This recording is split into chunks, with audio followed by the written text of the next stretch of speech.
allegiance to the flag of the United States of America and to the republic for which it stands, one nation, under God, indivisible, with liberty and justice for all.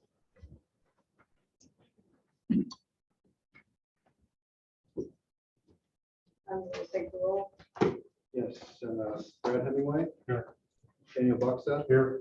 Roland Raffin. Here. Brian Speck is absent. He's on. On his way. Town Council Liaison, Leah Mellon. And Chairman Mayor. Present. Okay.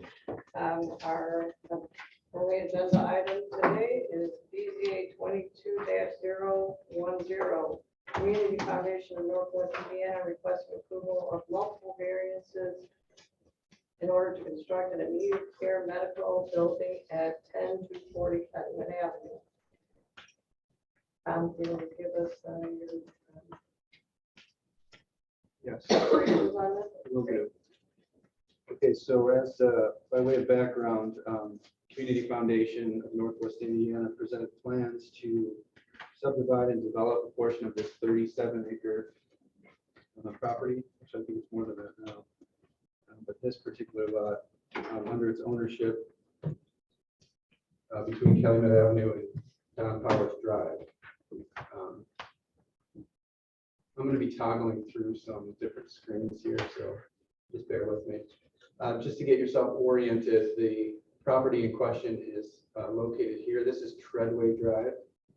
This is Calumet Avenue. This is the current dialysis center, Northwest Indiana Kidney Center, here on the corner of Hagberg Drive and Calumet Avenue. And so the property to the west here and to the south is proposed for subdivision into 3 lots. Lot 1, Lot 2, Lot 3, and then 2 outlots for retention ponds. Outlot A located here, and then outlot B located south of the kidney dialysis center. As part of this project, they are planning to extend Treadway Drive to the west and extend Don Powers Drive south to the extent of the subdivision. Okay, and then install a roundabout here at the intersection of Don Powers Drive and Treadway. So that is a petition that's going to the Plan Commission after this meeting. And they're subdividing the property in order to construct this immediate care building located here on Lot 3. This is a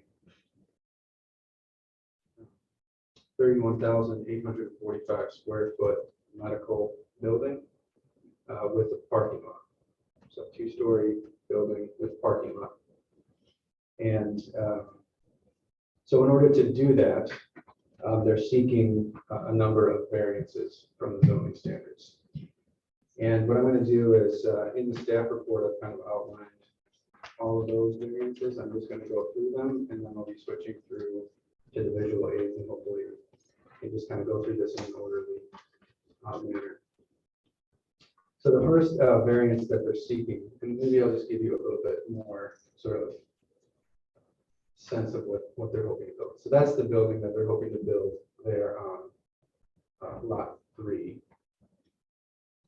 located there at the southwest corner of Treadway and Calumet Avenue. Okay. So the variances that they're seeking are, I'm just going to go through them here. The first variance is from building standards, roof type, and pitch. And our code requires that the roof pitch of a commercial building be either flat or between an 812 and a 1412 pitch.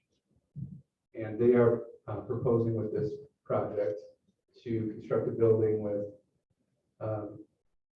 essentially a 312 pitch on the sort of the wings of the building, and then a compliant pitch here on these dormers. So that's the first variance that they're seeking. You'll see that this section of the building here, if you follow the cursor, is that 312 pitch, and then these portions of the building are compliant. So they're seeking a variance in order to have that portion of the roof not meet the standard. You may have noticed that in the packet, there were some renderings that showed a compliant building. So you notice this one is compliant. And the preference of the applicant is not to build it like that, primarily because it doesn't, it creates sort of an issue with their utility area up here in the center of the building.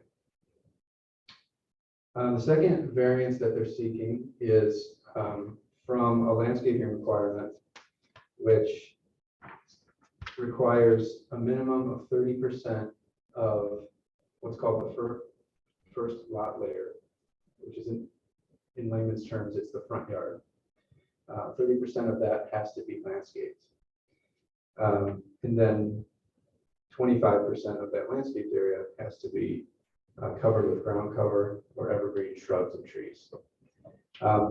So in the staff report, there was a comment that said we weren't sure whether or not that standard had been met because it wasn't itemized on the, it wasn't described in any of the plan sets that we had received. I did receive an email from Dave Adi today talking about how they can potentially modify the site slightly in order to reach that standard. So I believe that their intent tonight is not to seek a variance for that, but it's listed in the report and it's reflected on the plans as they're shown here.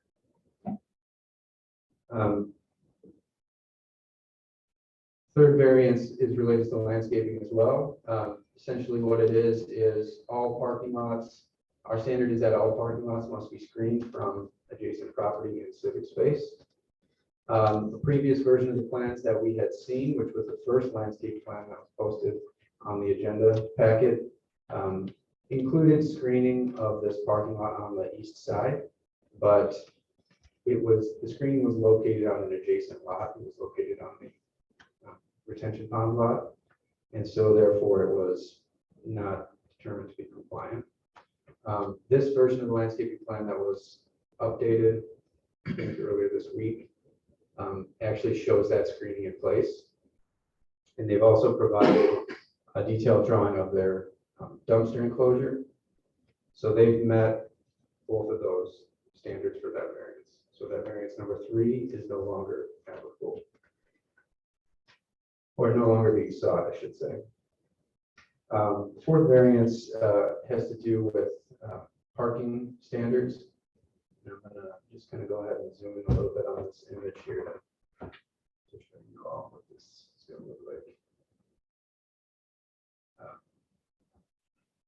Town ordinance requires anytime there's a parking lot that has greater than 120 spaces, that there be a pedestrian path through the center of the parking lot to provide access from one side of the parking lot to the other, right? So that the folks parking back here can walk on a sidewalk through the parking lot to the door. That path is required to be 8 feet wide.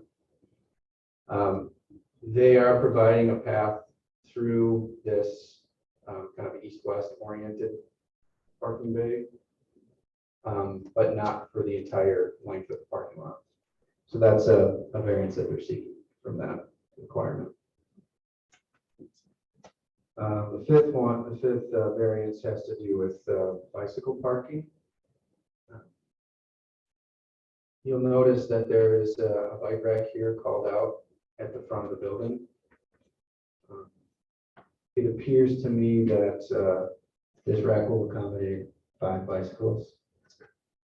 The standard for bicycle parking in the town is 1 bike parking space for each 5 vehicular parking spaces. So they're proposing 182 vehicle car spaces, which is required by ordinance, which means that they would be required to have 36 bike parking spaces. So they're seeking a variance for that requirement so that to reduce that to 5 spaces.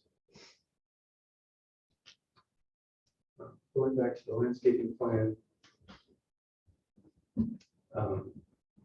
They are proposing quite a high number of trees throughout the parking lot, which is great. It meets our code for a number of trees and location of trees. However, again, in earlier landscaping plan, the size of the trees at planting were less than what is required by the code. Our code requires a 2.5-inch caliper, which is how wide the tree is.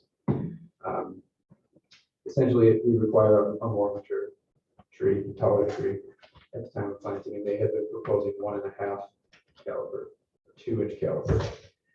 So again, that plan was revised. So the majority of the trees shown here are actually meeting that standard. There are, however, 2 types of trees that do not, which are, you can't probably read this on the screen, but it says wetland trees, and it's a birch tree and a cypress tree, which are both shown to have, I believe, 1.5-inch caliber. So they would need a variance for that.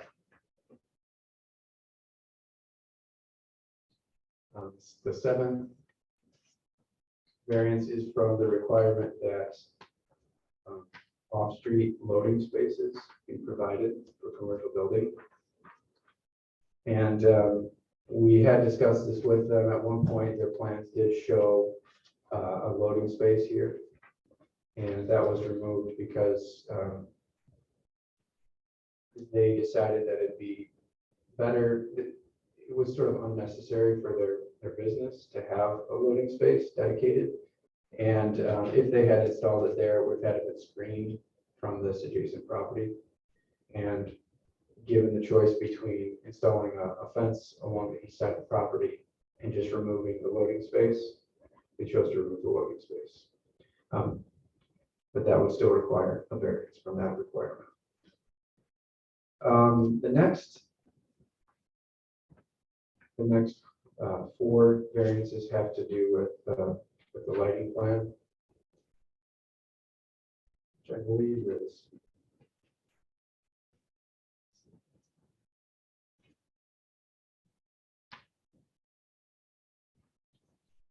okay.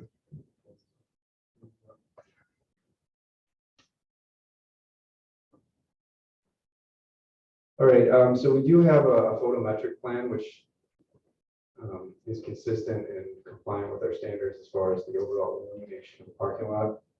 That's good, but there's a couple of things that relate to the actual poles themselves, that the poles and fixtures that have to be addressed with the variance.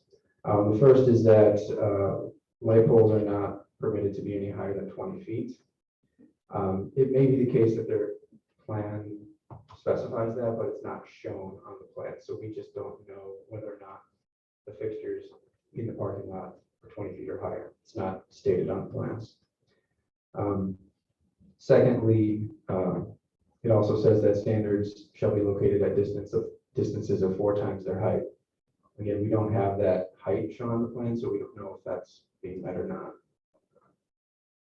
Thirdly, the color temperature of the lighting. Our standard is that it shall not exceed 3000 K, which means it has to be sort of a warm light, not a bluish white light. And the fixture that they're proposing is shown here. It's specified as 4000 K, so it exceeds that standard. And then finally, we require private lighting to be colonial style, coach style, or acorn style. Has, in other words, ornamental lighting in private parking lots. And this is the fixture that they're proposing. So they would need a variance from that requirement. Okay, so those are the variances related to the site. You can stop me at any time if you have any questions. But in addition to that, there are some additional variances that they're seeking for their sign plan. This plan, if you had already reviewed the agenda page before today, you'll notice that this is a little bit different. These were added to that page today to, as an update. But basically what's being proposed is, and you can correct me if I'm wrong here, but at this point, it seems like they're proposing 3 wall signs. One on the north side, which is the front of the building, one on the south side, which is the rear of the building, and then one on the east side, which faces Calumet Avenue. In all instances, they're these channel letter signs, they're all the same size. With the update, I'll just kind of go through here. The first sign variance that they're requesting is from the provision that a rear entrance door sign may be no greater than 6 square feet.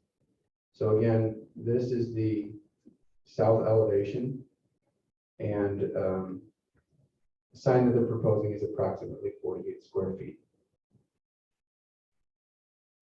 The second variance for signs was initially we had identified this as the maximum number of signs per facade is 1. They had in the previous sign plan been proposing 2 on each side, so they've since removed that, so that's no longer applicable.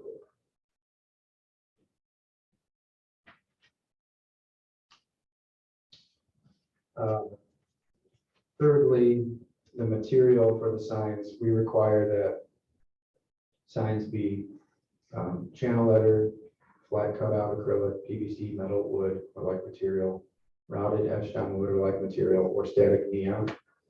And these letters would comply, but the logo here, as shown, would not comply with that requirement because it's a sort of like a light box which has a vinyl design sort of overlaid on it, and so that's not a permitted sign material.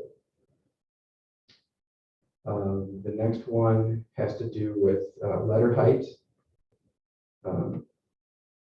Again, initially they had been proposing a larger sign with channel letters that exceeded the 24-inch standard. As you can see here, the most recent plan that they submitted actually does comply. They have 20 3/8-inch height for their letters, so that complies, and that's no longer a variance being sought. Again, the next one has to do with the overall height of the signs. They had initially been proposing, as I said, I believe they call this what, the birdhouse. The birdhouse that was 76 inches tall, and it was to be placed. You can kind of see the outline here, right in that area, and they removed that from the plan, so that's no longer a variance that's being sought. The next one, again, because they removed that sign, they're no longer seeking a variance from the requirement that signs be on the first story facade only. And then finally, with respect to the wall signs, the last variance being sought has to do with that birdhouse being basically a light box with the vinyl, as I described earlier. So that's another variance that relates to that standard.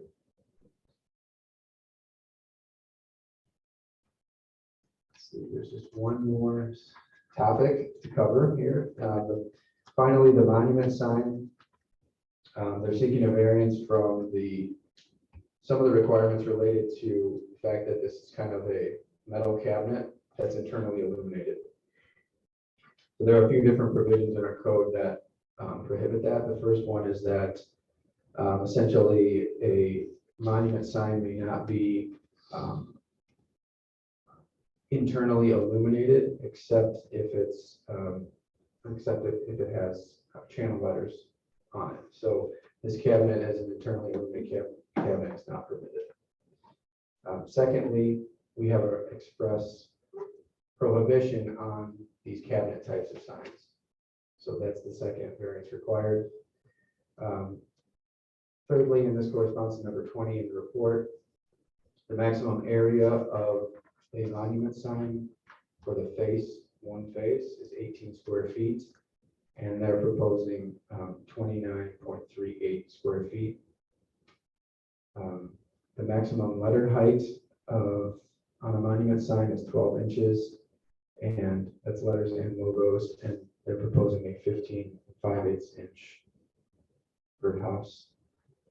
And then finally, again, related to this question of the cabinets, the face of the sign is required to be made of brick, stone, solid metal, or wood, with lettering, logo, or branding made of solid metal or channel lettering. And they're proposing this routed aluminum with flex lettering. So that's the rundown on the variances being sought. I'll just remind everyone that they still have to receive approval of a subdivision plat from the plan commission after this meeting, as well as approval of their development plan. So those are two additional steps that need to take place. And then also, I'll remind you that we didn't have a preliminary hearing for this project, but this is a public hearing. So we'll have to open it to the public.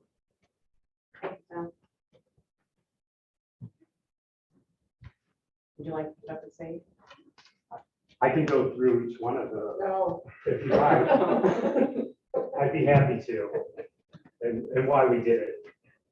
The difficult thing with this project is we went through this in 2018 and we're inches away from being passed. So when we came back recently, we had to update everything for the new codes. So the building, we've made significant changes in order to accommodate. So I hope you'll look favorably on what we did, and I'd be happy to answer any questions. One thing that Tom, with the roofs, just if you could go back to that. With the 812 pitch, it makes it very steep across the front, and this area becomes very large, and it created a huge snow load on the building. We would have had to redesign all the structural steel for that. That's why that change was made. But we tried to accommodate 40% of the roofs are the 812 with the addition of all those dormers. You can see it's a very elegant building with all the glass on all four sides. And the signage in a lot of places, well, this is a medical facility. We want to make sure that people are aware of it and know where to stop. That's why the signage is in the locations it is. And we've added numerous trees, as you can see from the landscaping plan. So the signage being up slightly helps the visibility of it. So Dave, if you want to go through all of them, I'm not going to stop you. But if there's something in particular that you want to share, or reasons that you are wanting certain things, do so. I think we've met we've done our best to meet the intent all the way through. We've worked closely with Tom. The landscaping standards, if we just have 2 trees of cypress and a clump birch, we'll make those 2.5 inch caliper or whatever is required. That's pretty insignificant. The dumpster enclosure now meets the requirements. The bike rack, I don't know that I've ever been to a facility that would have 1 bike rack for 5 parking spaces. You have 37 bike racks here. I just don't see the need. And yeah. If it was a restaurant, bar, Yeah. entertainment thing, it's probably a little different standard than a meeting here facility. How many people are they looking to employ there? Probably in the neighborhood of about 50, I would say. There's 182 parking spaces in the parking lot. And one of the issues too was the new code calls for, they give you 5 options on parking or road type and stuff. Essentially it's 6. 1 is an alley and the other 5 require parallel parking along the road. And with an immediate care facility, we have people that are injured and we really want to make sure that they can safely enter our building. So we felt it was best to provide the parking lot so that they could enter safely. There was a location from 45th Street moving over here once you move in there. That is the ultimate goal to, yeah.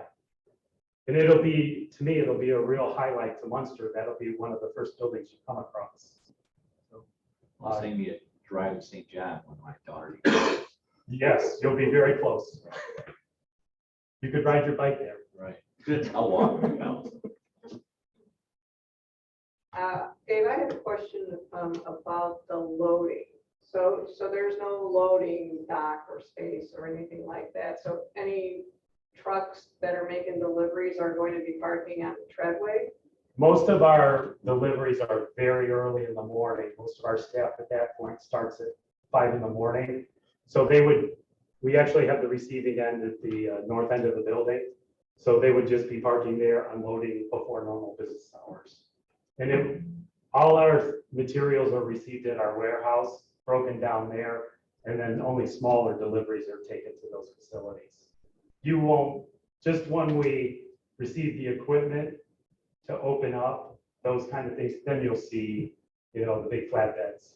But for our standard operations, you won't see trucks like that there. So we won't have a GE style truck backup on treadway? I can't imagine it would ever look like that. Madam Chair, Yes. and maybe Mr. Train can answer this. When it comes to retention pond, obviously, since this is right on Calumet, I assume that's a dry pond, and it'll be maintained nice, so it'll look like grass, not like a Yes, it will. dead park or something like that, because it's such a visible area. You want to make sure that's green in the summertime. The plants start growing, and let us work over there. And you can see we have trees every 30 foot all the way around it, on both sides, basically, and shrubs on the west side of it. And in answering your question, that is the intent, yes. Yeah, it is to be dry. So we're jumping around a little bit, so maybe we should kind of start at the beginning and go through these variances, so that we're consistent. So, Madam Chair, it might be good to come up with a consensus on each one, so we know what we're yeah, I agree. voting on at the end, so tackle each one at a time. Okay, so starting with the roof type and pitch, do we have any discussion required there from the board members? I'm good with it. Maybe a way to expedite it, Yeah. because, there were 23, Great. and some of them have been complied with. I guess I would ask the board, are there any that, as Tom went through them, like stuck out to you as, like, I may have a problem with this, and if there was one or more of those, it would be a good chance to maybe ask Mr. Adi about it, then open your public hearing. I see 2 members of the public here. You technically got to open it and close it, right? Correct. But I would say, rather than walk through each one of these again, and I had kind of the advantage of walking through them with Tom yesterday and then with their attorney again today. So I've heard it 3 times, and I can only imagine what you guys. So Well, I've only heard it once. yeah, so if there's one that you guys have a problem with specifically or need further question about, I would encourage you to kind of open it up and get people's thoughts. Agreed. Okay, so in the first group, before we get to the signage, are there any board members that have particular issues with these first 11? Well, you know what I want to do? Let's do the first 7, because I want to talk about the lighting. So in the first group of 7 variance requests, are there any in particular that board members have questions on? That could be bike rack and that. Ike is number 5, yes. Like to see it, maybe double the bike rack, since we see more and more bike paths in town as we're progressing. Tom, are there any plans that you're aware of bike paths going in that area? My understanding based on the subdivision plan, the development plan that's been proposed, is that there will be some kind of a multi-use path on the north side of Treadway, connecting, basically, connecting cobblestones across Treadway to its ultimate terminus at Columbia.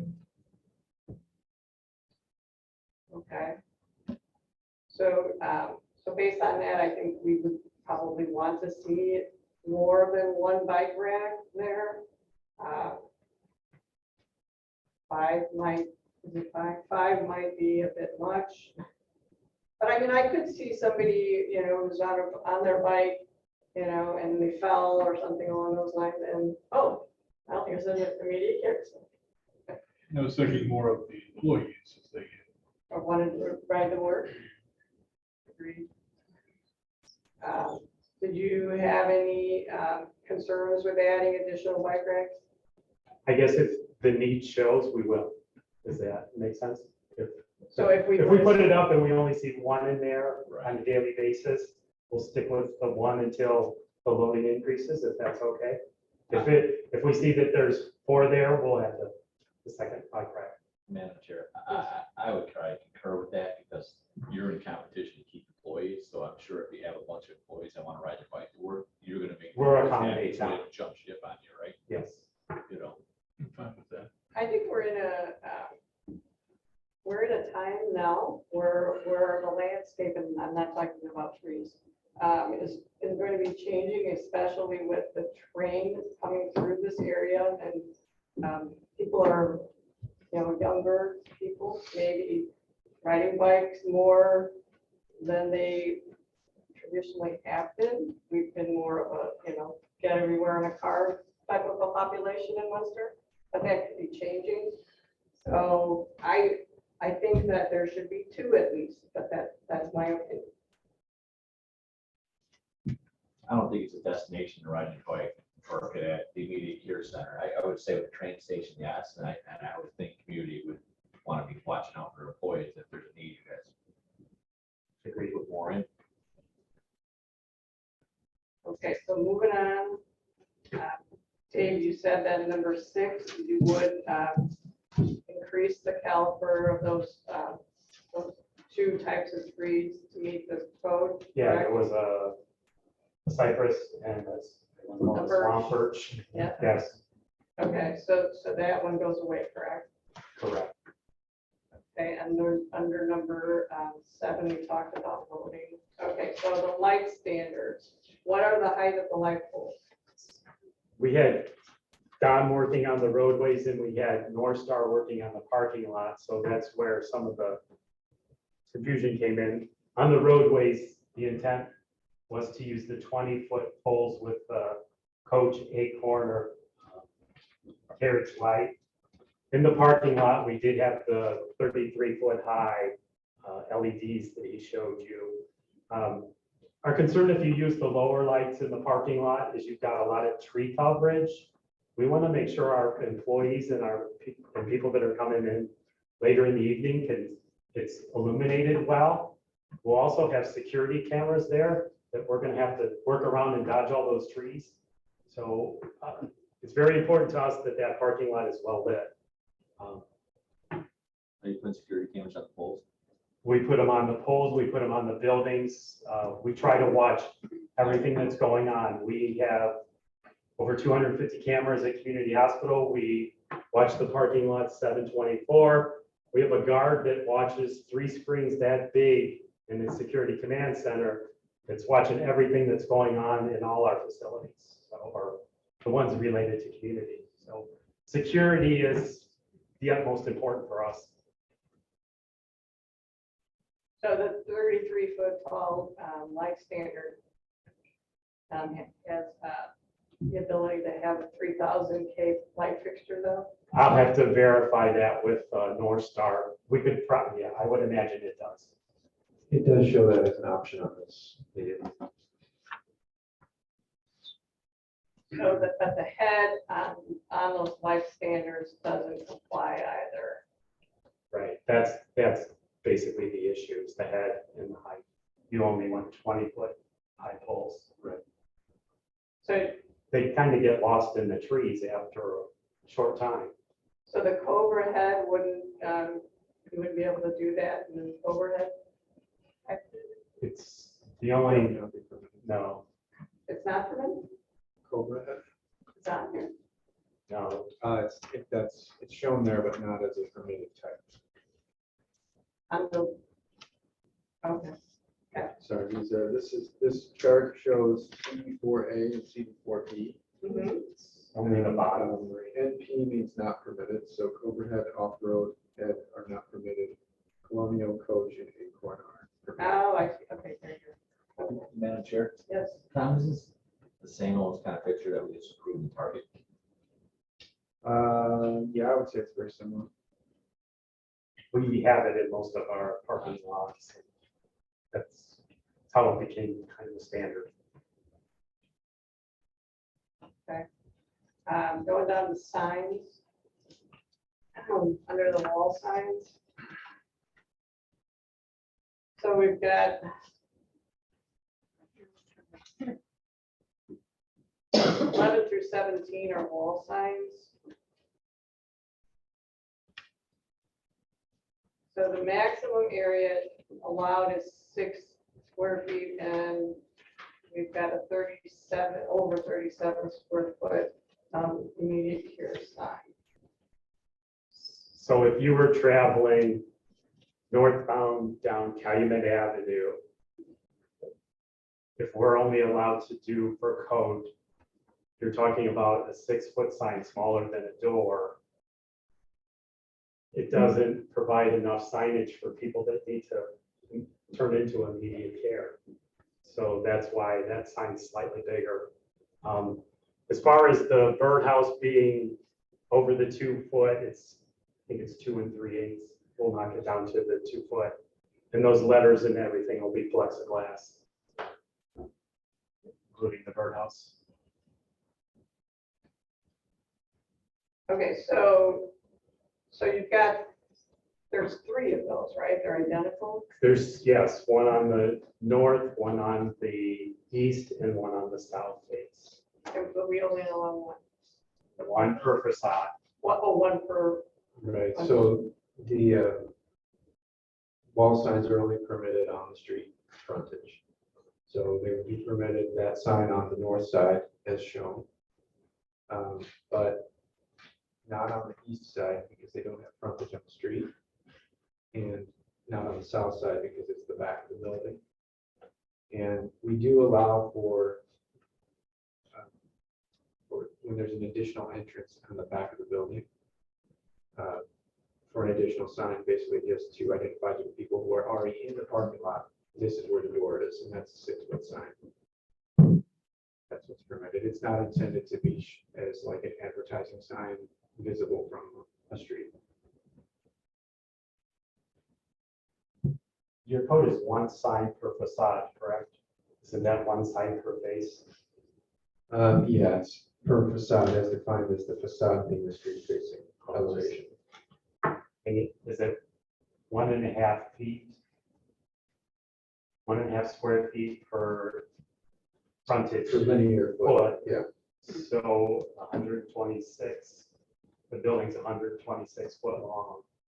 So we'd be up significantly over the 40 foot, 40 square feet.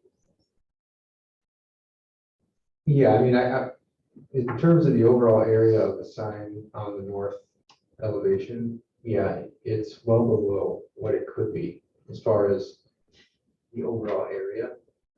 So that's not an issue at all. It's just really, it's the location.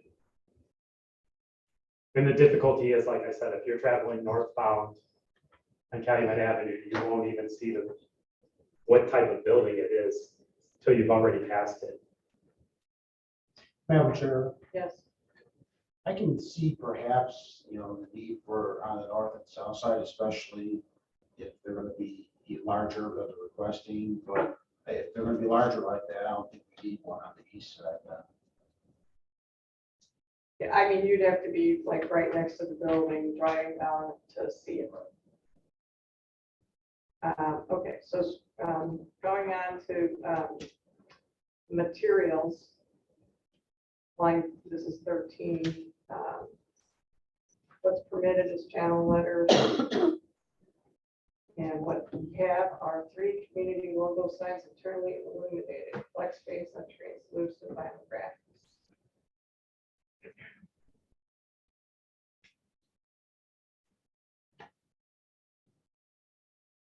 Okay.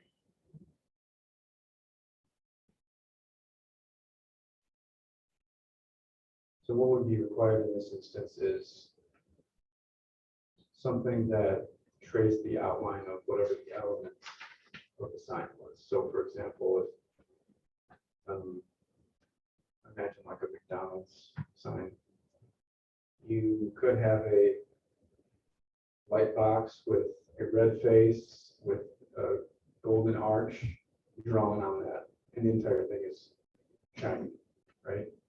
We would not permit that. It would, from our standard, it would have to be just the arch, right? Right. Similar to this, they've got a box that has multiple elements in it, which are, the entire thing is illuminated and shining out. Our code would require that it be sort of, each individual element would be a separate physical thing. So not just a drawing on the light box, but an actual physical dimensional element. That makes sense. I'll just give you an example. If you've ever been to the, I believe it's an immediate care building in Cherville on Route 30, they have a similar logo there that's it has the birdhouse, but it's a white channel letter, right? So where that hole is, or where that white dot is, that's a hole in the sign. And where those swooshes, that's a void area. So it's an actual 3-dimensional object. So to speak. The sign you're referring to is it's a community facility. Yeah. So something that's been done before by community. Okay, thank you for that. Okay, going down to line 16. Additional standards. Okay, so those shall be applied to the first story facade and not project vertically above the roof line. 3 community logo signs and 2 immediate care signs on the second story. That's, as I said, when I went through them, that has been changed. If you see Oh, this okay. outline here, that was where the sign had previously. At the time the report was drafted, the sign plan showed that. A revised sign plan was submitted this week that eliminated the need for that variance. Okay, so line 16 is out. No longer required. What about 17?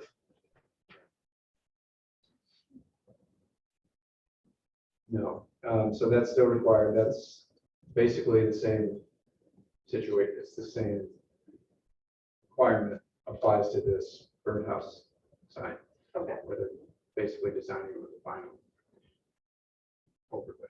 gotcha. Okay, moving down to 90 site. So what comes to mind here is, and I can't remember the name of the medical facility, but on the corner of Franklin and Columbia, again, sign request there of a similar nature. And variance was rejected. Is that correct? Is that your recall? Yes. And from what I recall, I mean, it was very similar to this, where they could not comply with our code requirement of not having this box type sign. Right. That's correct. Yeah. In an instance like this, we would require that sort of the entire sign be the masonry with the letters and logos installed onto that masonry, or some kind of a metal face fixed to it and then routed out. Okay, so let's go to the public hearing and then we'll come back to the board. Okay. Thank you. Okay. So at this time, we're going to open up the meeting to the public. If anyone would like to make a comment, please approach the podium and state your name and address.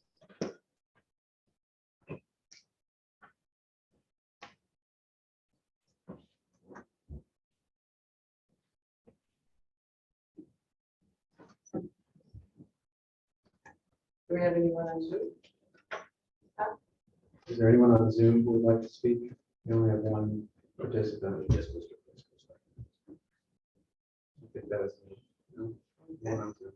All right, well, seeing as we have no one from the public that would like to comment, we'll close the public hearing and bring it back to the board. One thing that I would like to say is there are a few things that I think, especially with regard to the signage, that I would like to see revised. So,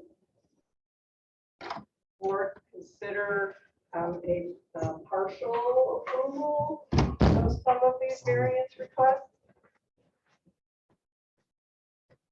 Or are we looking to do this all in one day? Madam Chair, I think we should probably take them by sections. Okay, And to that extent, I would make a motion to approve the first section variances 1, 2, 3, 4, and 5. okay, do I have a second?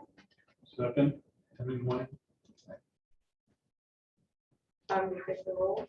Yeah, I'll just note that number 3 is no longer applicable. So thank you for that clarification. 4 and 5. All right, Brad Hemingway, Yes. Dan Buxton, Yes. Roland Raffin, Yes. Brian Speck, Yes. Chairman Mayor. Yes.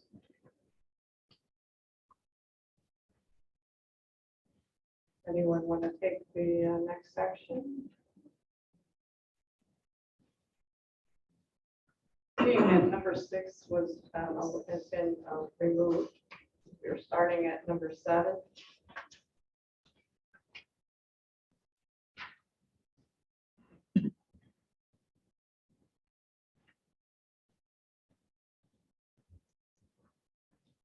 Madam Chair, I will make a motion to approve variance requests 7, 8, 9, 10, and 11. Second that. Can we, one comment though, is the color temperature of the illumination being not to exceed 3,000 rather than the 4,000 that's listed. Can we make it accommodation for that in the motion? I would be willing to amend it accordingly. Do I have a second? If it's 3,000, then that variance isn't required. Correct. It's variance number 10. Maybe we could ask the petitioner your thoughts on going down to 300,000. To 3,000 Kelvin, we can move forward with that. I will amend my motion that 7, 8, 9, and 11 be approved. So it's time to. Second that.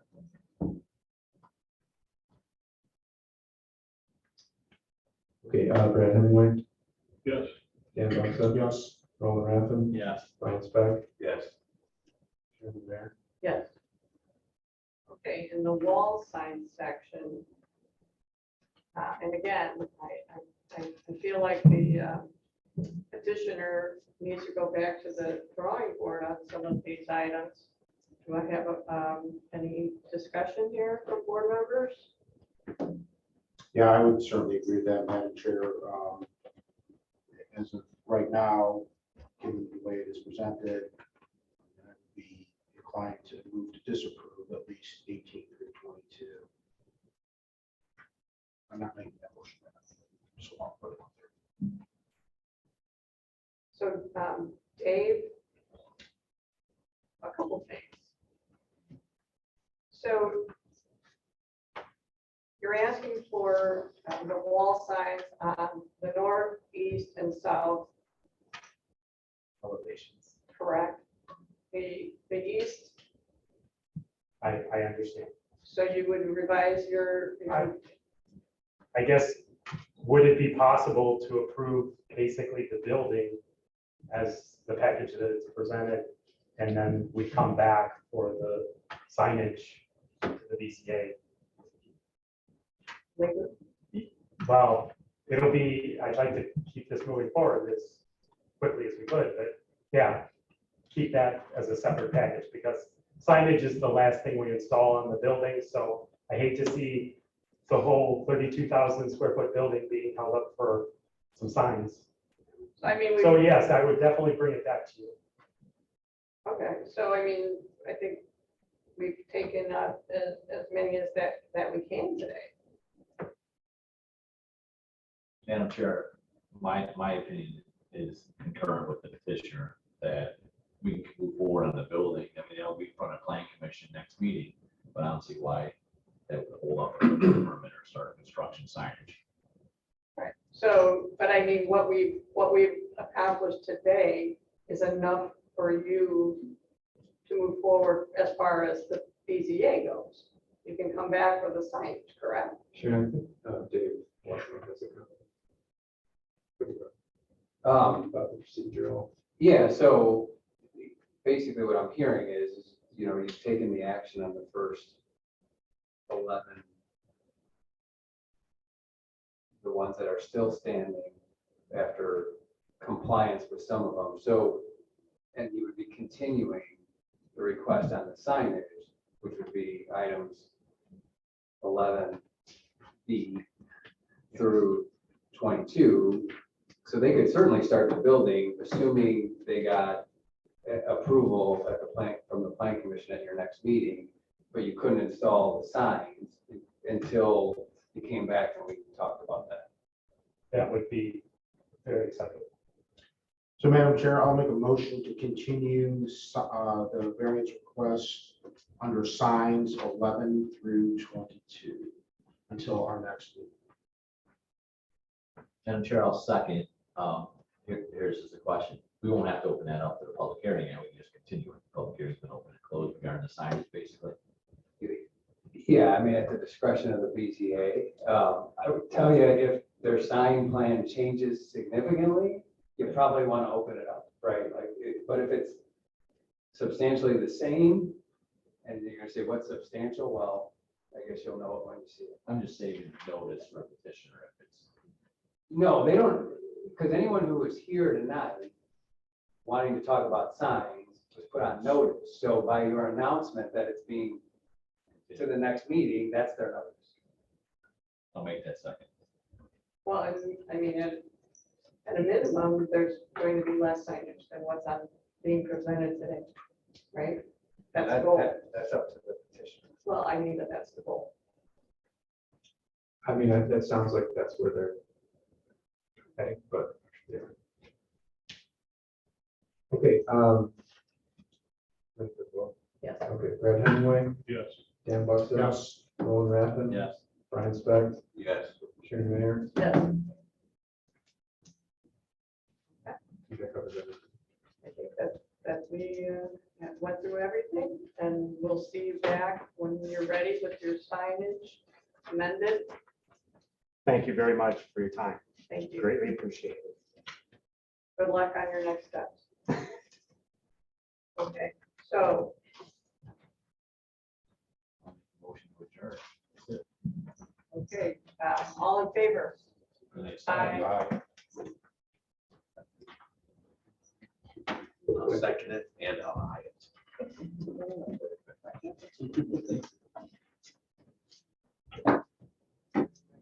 Thank you.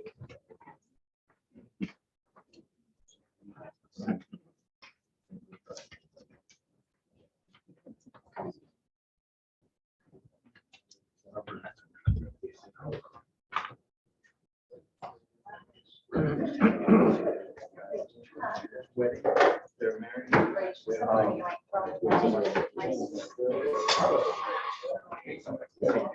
How about yours? It's a little cold. True now.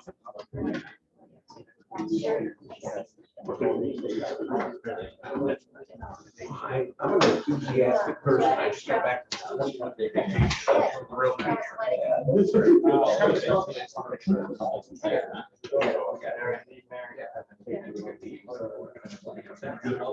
Oh, thank you.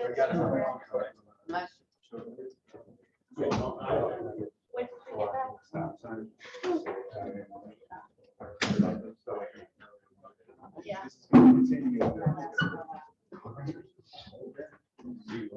Yeah.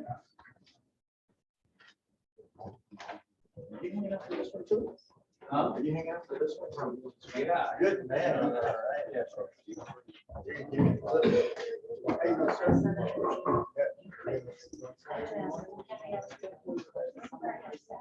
Yeah, this is cool.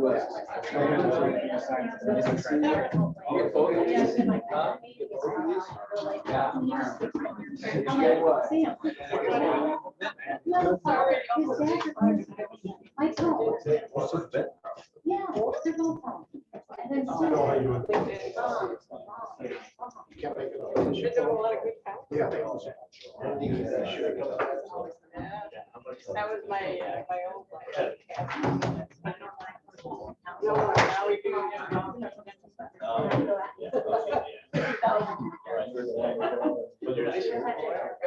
I mean.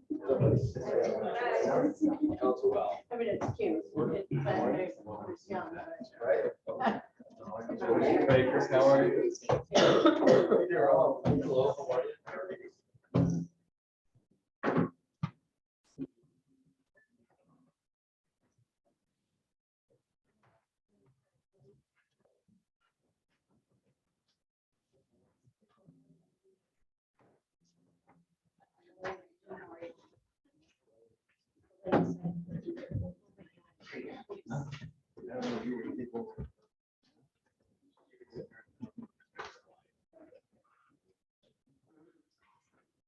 It's 7:42, Thursday, June 30th, 2022.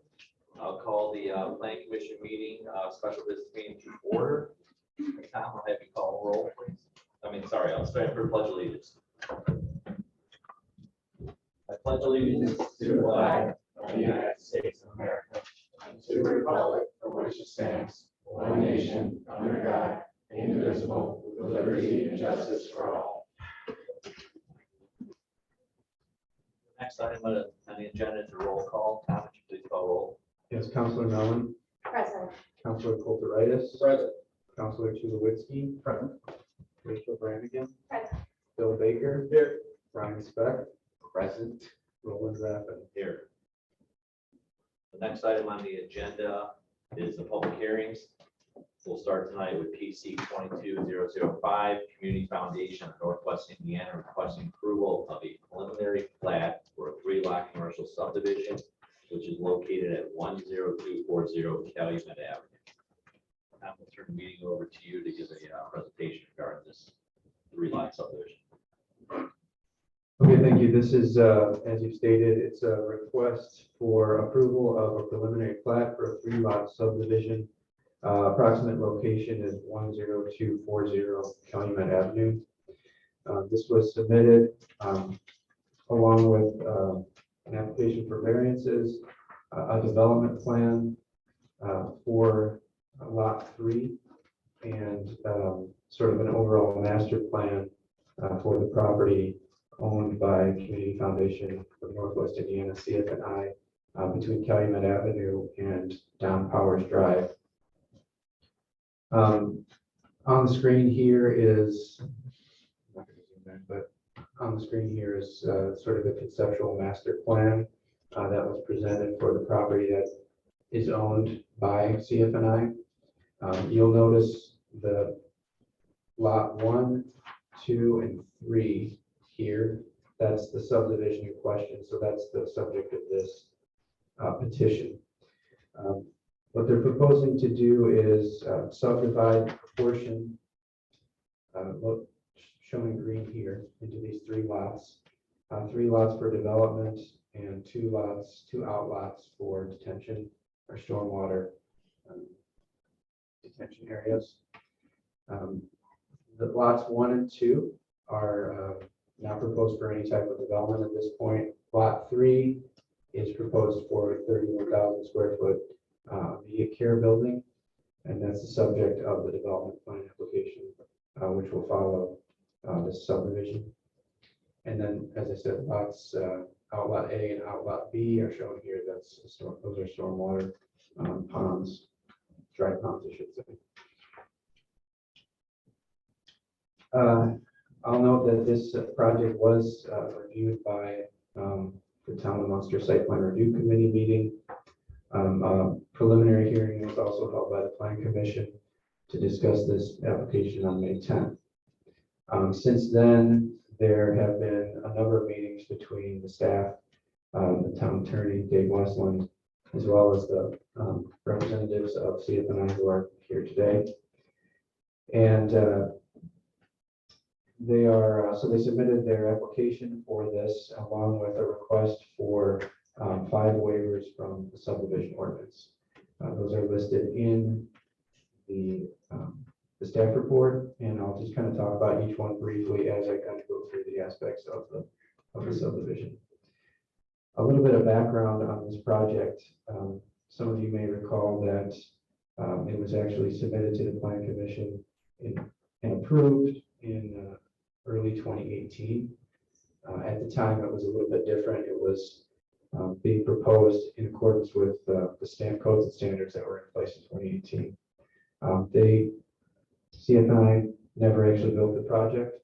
Like I said, it was approved, but it was never built. And so they have reapplied now, and some of this exercise is going through the current zoning standards, which are applicable now, which weren't back in 2018. A component of the project, in addition to the development parcels and the lots, is the extension of Treadway Drive through the site. This is a good image because you can kind of see the overall plan that CFNI has for their property.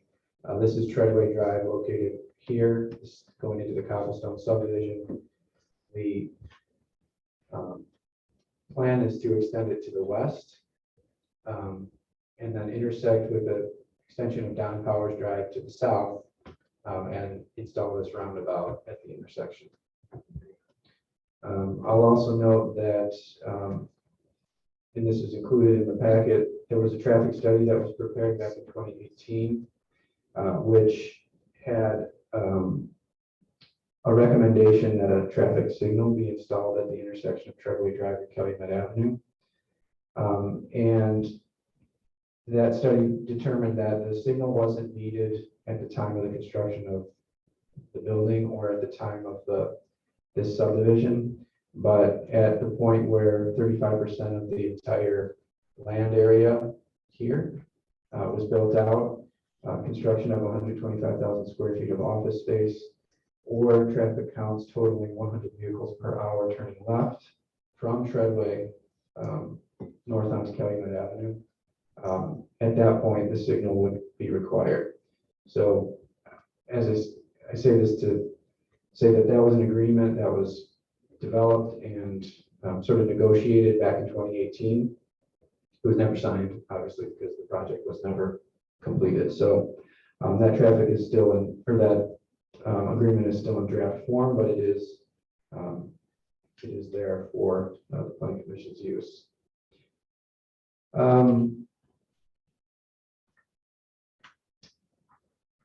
When we last met at the preliminary hearing, we had a discussion of the need for what's called a development parcel plan, which is sort of this preliminary conceptual plan for the entire property that shows the layout of the roads, the lots, the public landscaping. They have since provided that plan to the town. It has been reviewed. It's sort of part and parcel here for this subdivision application. And there's a chart in the staff report that kind of talks about where it complies with our development parcel plan standards and where it doesn't. But I'll just note that where it doesn't comply, the applicant is requesting waivers from those subdivision standards. So I mentioned early on that was part of their application. I will kind of go through each one as we kind of describe the project, but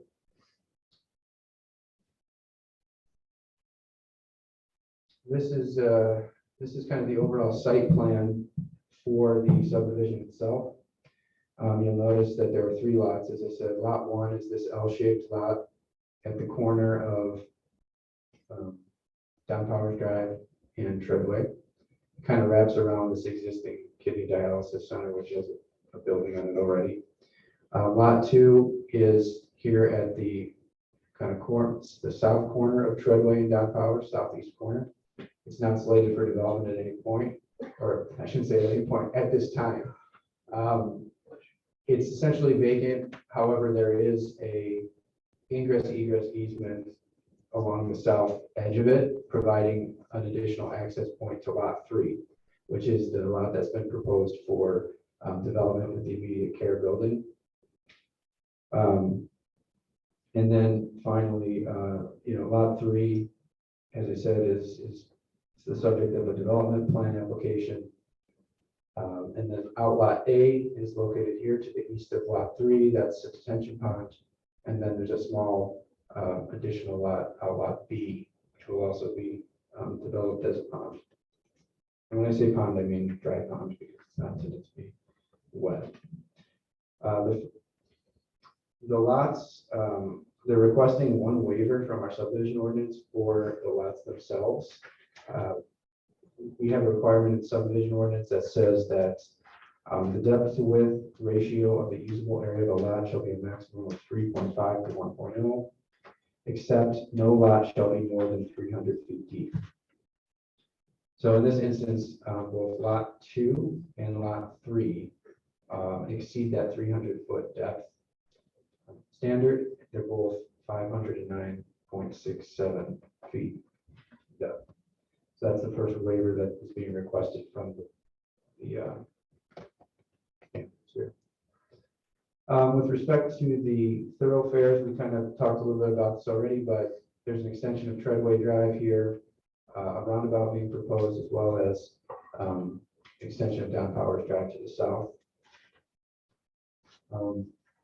Treadway Drive, and I'm going to go into this because these are the development plan standards. So Treadway Drive is shown to have a 64.5-foot right of way. I'm just going to zoom in here so you can kind of get a sense of what this is going to look like. What they're proposing is the right of way includes everything from the sidewalk, the outside of the sidewalk on one side to the outside of the sidewalk on the other side. So it's inclusive of sidewalks, parkways, curbs, and the street itself. So they're proposing that to be 64.5 feet wide. That would include a 12-foot wide asphalt multi-use path along the north side here. 6-foot wide parkway, 29-foot wide street with 2-foot wide high back curbs. And then on the south side, a 7.5-foot wide parkway with a 6-foot wide sidewalk. Down Powers Drive to the north and south of the roundabout is proposed to have 60-foot right of way, which would include a 6-foot sidewalk on each side, 7.5-foot wide parking on both sides, 29-foot wide street with 2-foot wide high back curbs. And then Calumet Avenue is shown to be unchanged with respect to the right of way, so it's already 100 feet wide. It would remain that. There's no additional dedication of right of way. They are proposing to install a 6-foot wide sidewalk along outlot A, not lot B. I'm sorry, along outlot A. I'm sorry. So they're planning to install a 6-foot sidewalk on the north side of Treadway along outlot B, and then a 5-foot wide sidewalk south of Treadway along outlot A. Okay. And again, we talked about that. There is a proposal to install a traffic signal when certain thresholds are met. There will be, in addition to that, some modification of Calumet Avenue in terms of, not in terms of actual, again, right of way, but just reconfiguration of the lanes to accommodate 2 left-hand turn lanes, one turning left to the west and one turning left to the east. They are requesting some waivers for the thoroughfares. We talked about this at the preliminary hearing. The Munster subdivision ordinance requires that a major access or business street have a right of way width of not less than 100 feet. So that would be Treadway Drive and Don Powers Drive would be required to have dedication of 100 feet of right of way. As we stated earlier, Treadway is proposed at 64.5, and Don Powers Drive is proposed at 60. And then secondly, there's a set of standards, and again, we've talked about this in our zoning ordinance, that have cross sections for thoroughfares. So there are different thoroughfare types, and those are required as part of the subdivision that those be implemented. The cross section that we described earlier doesn't conform strictly to any one of those thoroughfare types. So they're requesting a waiver from that standard as well. Lighting, they have provided a lighting plan, a photometric plan that is sufficient, illuminates the street sufficiently. They're proposing that they install these ornamental acorn head style street lights along both Treadway and Don Powers. So those would match the existing lighting in that area to the north. And then thoroughfare plantings, they're also proposing that in compliance with our standards to install street trees both along Calumet Avenue and along Treadway. In front of the master plan shows that they would be installed at 30-foot intervals throughout the entire development. At this point, they're proposing that they would install on Treadway simply the trees that go in front of Outlot A and Lot 3. The remainder of those trees would be installed when each lot is developed,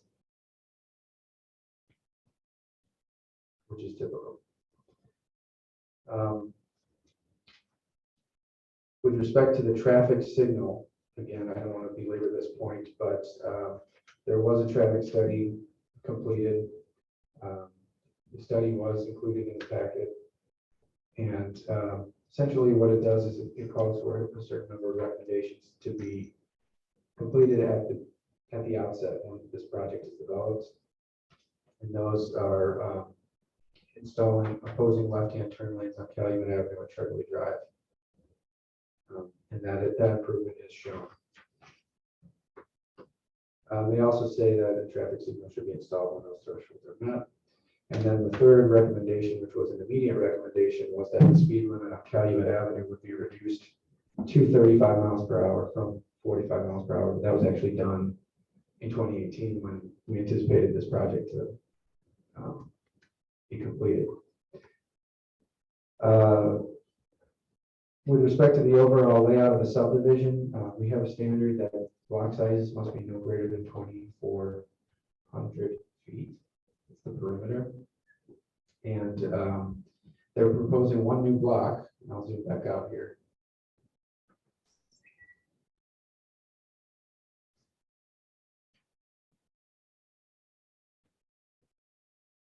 As part of this subdivision, you recall that the master plan had a number of different streets and those types of things.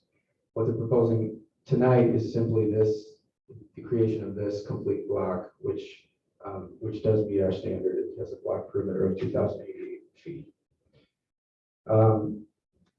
Civic space is another requirement. All proposed green spaces are supposed to meet standards for a type of civic space, and that's a development parcel plan standard that we have. When we had previously spoken, we talked about the outlot A. Now I'm going to go to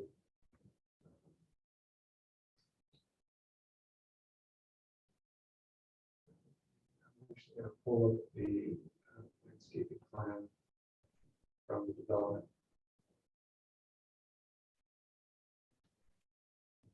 So this is outlot A. We had suggested that that be classified as green, which is one of the types of open space that our zoning code describes. And after kind of going back and forth with the applicant about what that would mean for the development site, it was decided that it would probably be better if they sought a waiver from that requirement, although they can still design it in the same manner.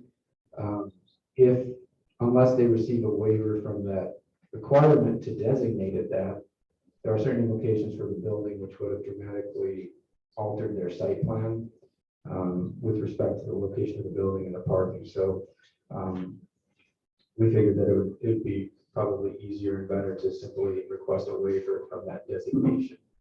So I just want to be clear, it's a waiver from the designation. It's not necessarily you're asking for a waiver from any of the design standards. Okay. Third, moving on, public landscaping plan is required. As I noted, they're landscaping their detention areas, and they are providing street trees. That is the extent of the requirement for that. And then finally, stormwater. They are proposing 2 dry detention ponds, outlot A, outlot B, and the development, to go back to the overall plan for the site, it also shows that there would be additional retention ponds developed to the south here and then to the west along Columbia Avenue as the overall, as the property develops. So that is the plan in a nutshell. I do have a recommendation as far as some of the conditions that I would ask that the board consider when they make a determination. The first is that approval of the plat be subject to execution of that agreement with respect to the installation of the traffic signal. That was a condition that was put on the last approval. And again, the recommendation is that CF&I install the traffic signal when one of those thresholds identified in the report are met. I'll also note that the agreement that was drafted previously had a provision that said the town could install the traffic signal earlier before those warrants are met at its own cost, and then Community Foundation would reimburse the town at the time that the threshold was met. So if the town wanted to do it, of course we could do it at any time, and they would agree to reimburse, when we would have otherwise required them to install the signal. So that's the first condition.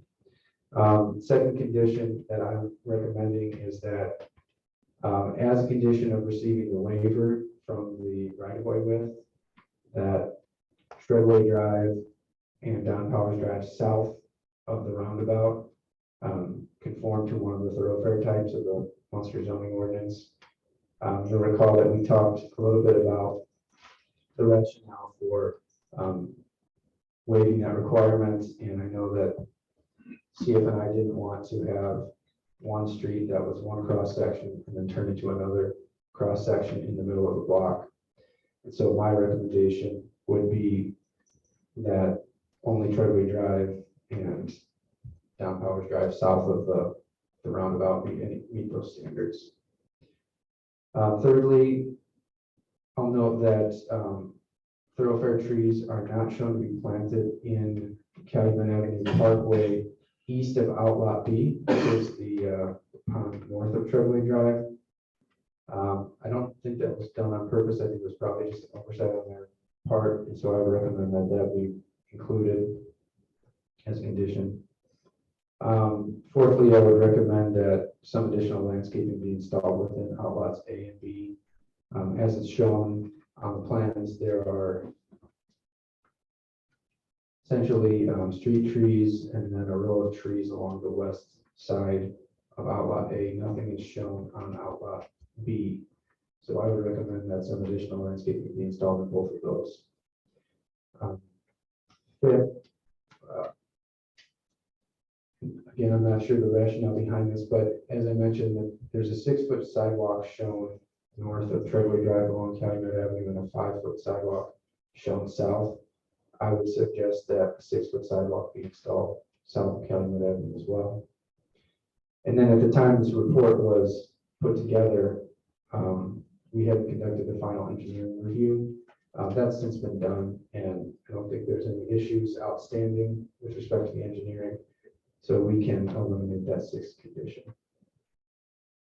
And again, that's my recommendation. So the decision is yours, but that's the recommendation from the planning staff.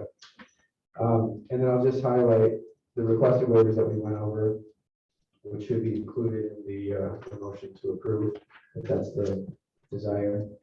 Would be from section 26-313, lots, depth of width ratio, from section 26-335, widths, cul-de-sac, dead-end streets, so the major access to business streets. Third, from section 26-6.502, thoroughfares, and then fourthly, from section 26-6.504, civic zones. I'll also note that this is a public hearing. Thank you, Tom. Any planning commission members have any questions for Tom at this time? Mr. Chairman, of course I Yes. Tom, are the drawings that we're looking at the proposed drawings or the drawings that meet the current code specifications? They are the proposed drawings. So do we have what it was supposed to look like per code, or have we not seen anything of that manner? So I'm interested in seeing the difference in the widths between here's an overlay, here's what they're proposing, here's what you want. And how does that fit into the overall traffic of what we're gonna see here? That's just my question. Yeah, so it's a good question. So there's a lot of variety that could be put into a compliant road. But essentially what it boils down to is the overall width of the sidewalks, the presence of an asphalt path on the north Wait, side. before you get to sidewalks, stay with the road with me. Is it all the same in your world that when you talk about this width, it includes paths and sidewalks and landscaping, everything has got to be approved at the same time?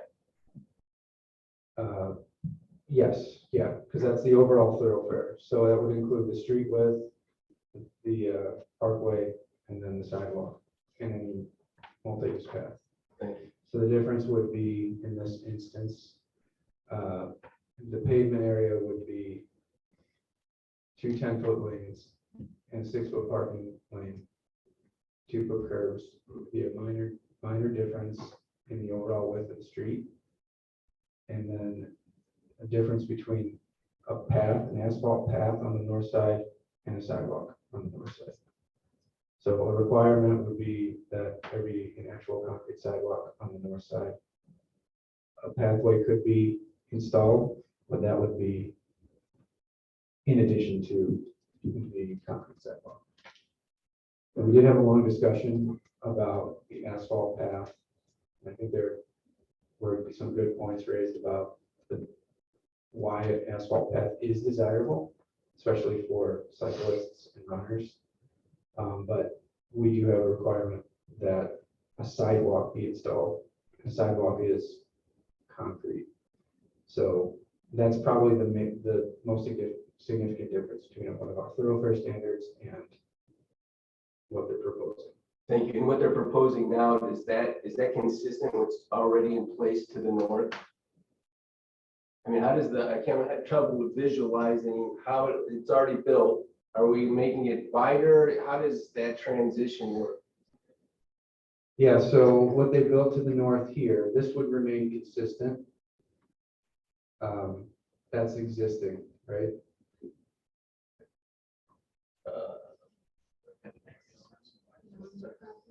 Because it's just a dead end right now. Correct. Right, so down Powers Drive currently dead ends. They would continue that 60-foot right of way. So I mean, would it be the same width and the sidewalk would be continuous and everything would be the same coming into the roundabout? Yes, on down Powers Drive. Treadway is a mirror image of the road that runs right by BMO Harris. Is that correct? They both run parallel with each other? Or- No, this is new code. No. Is this new code or how is it in relation to the old roads that are in there? Is this pretty close? So the old roads have varied designs. In some instances, they have multiple widths of right of way. Generally speaking, the street and the curbs are consistent throughout the development. And that's what's shown here, which is 29 feet curves. Right? Now, this Treadway Drive that's being proposed is different from any of the other streets in this development. And So it's different from Powers. It's already there. Yes, They're smaller. it's, well, it's wider by 4.5 feet. The overall right of way is wider by 64.5 feet wide. And it has this 12-foot asphalt path along the north side. That's the major difference. You're telling me that the roundabout that's existing right now is going to be smaller than the roundabout that they're gonna place here in the future? The roundabout is going to The diameter of the roundabout is bigger or smaller than the one that's already there? it's smaller. It's smaller. This is a good It's image. smaller, correct? Right, that's what I was asking. Okay, yes, Okay. that's It's tighter. accurate. Okay. The street leading into it is larger. Yes, that's also correct. Yes, this roundabout is very wide. It's a traffic circle. It's less of a pure roundabout. And this is more of a standard width for a roundabout. So this is actually what we would recommend nowadays versus something like this.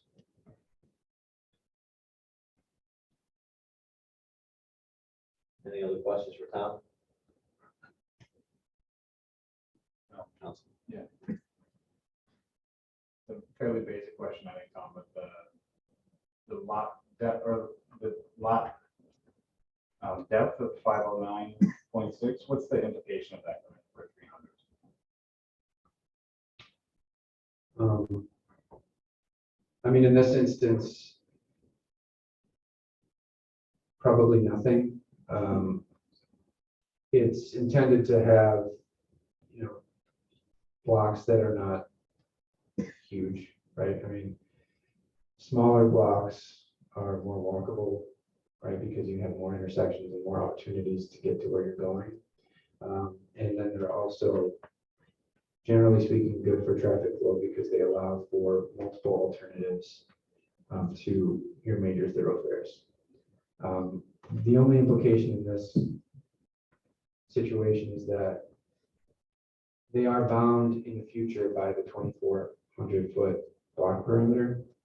And so they would just have to make sure that any lots developed to the south would be, shallow enough and fit within that perimeter.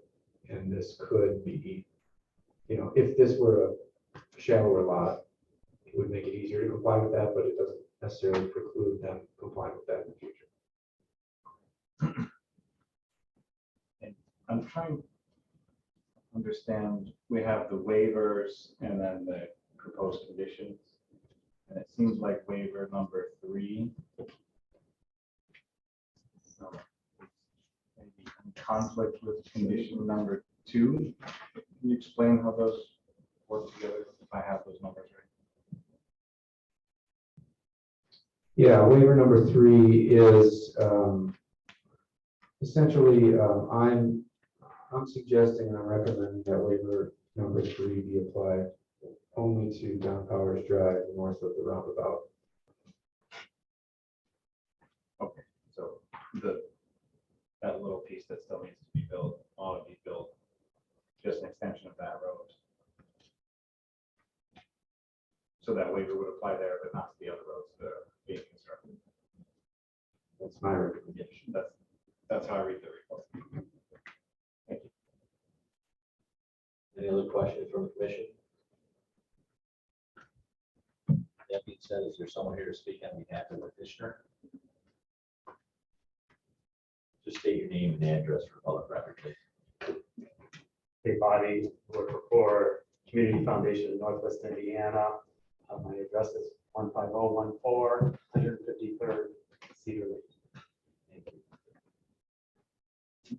Steve, you've seen and you've heard on some of these conditions and waiver requested.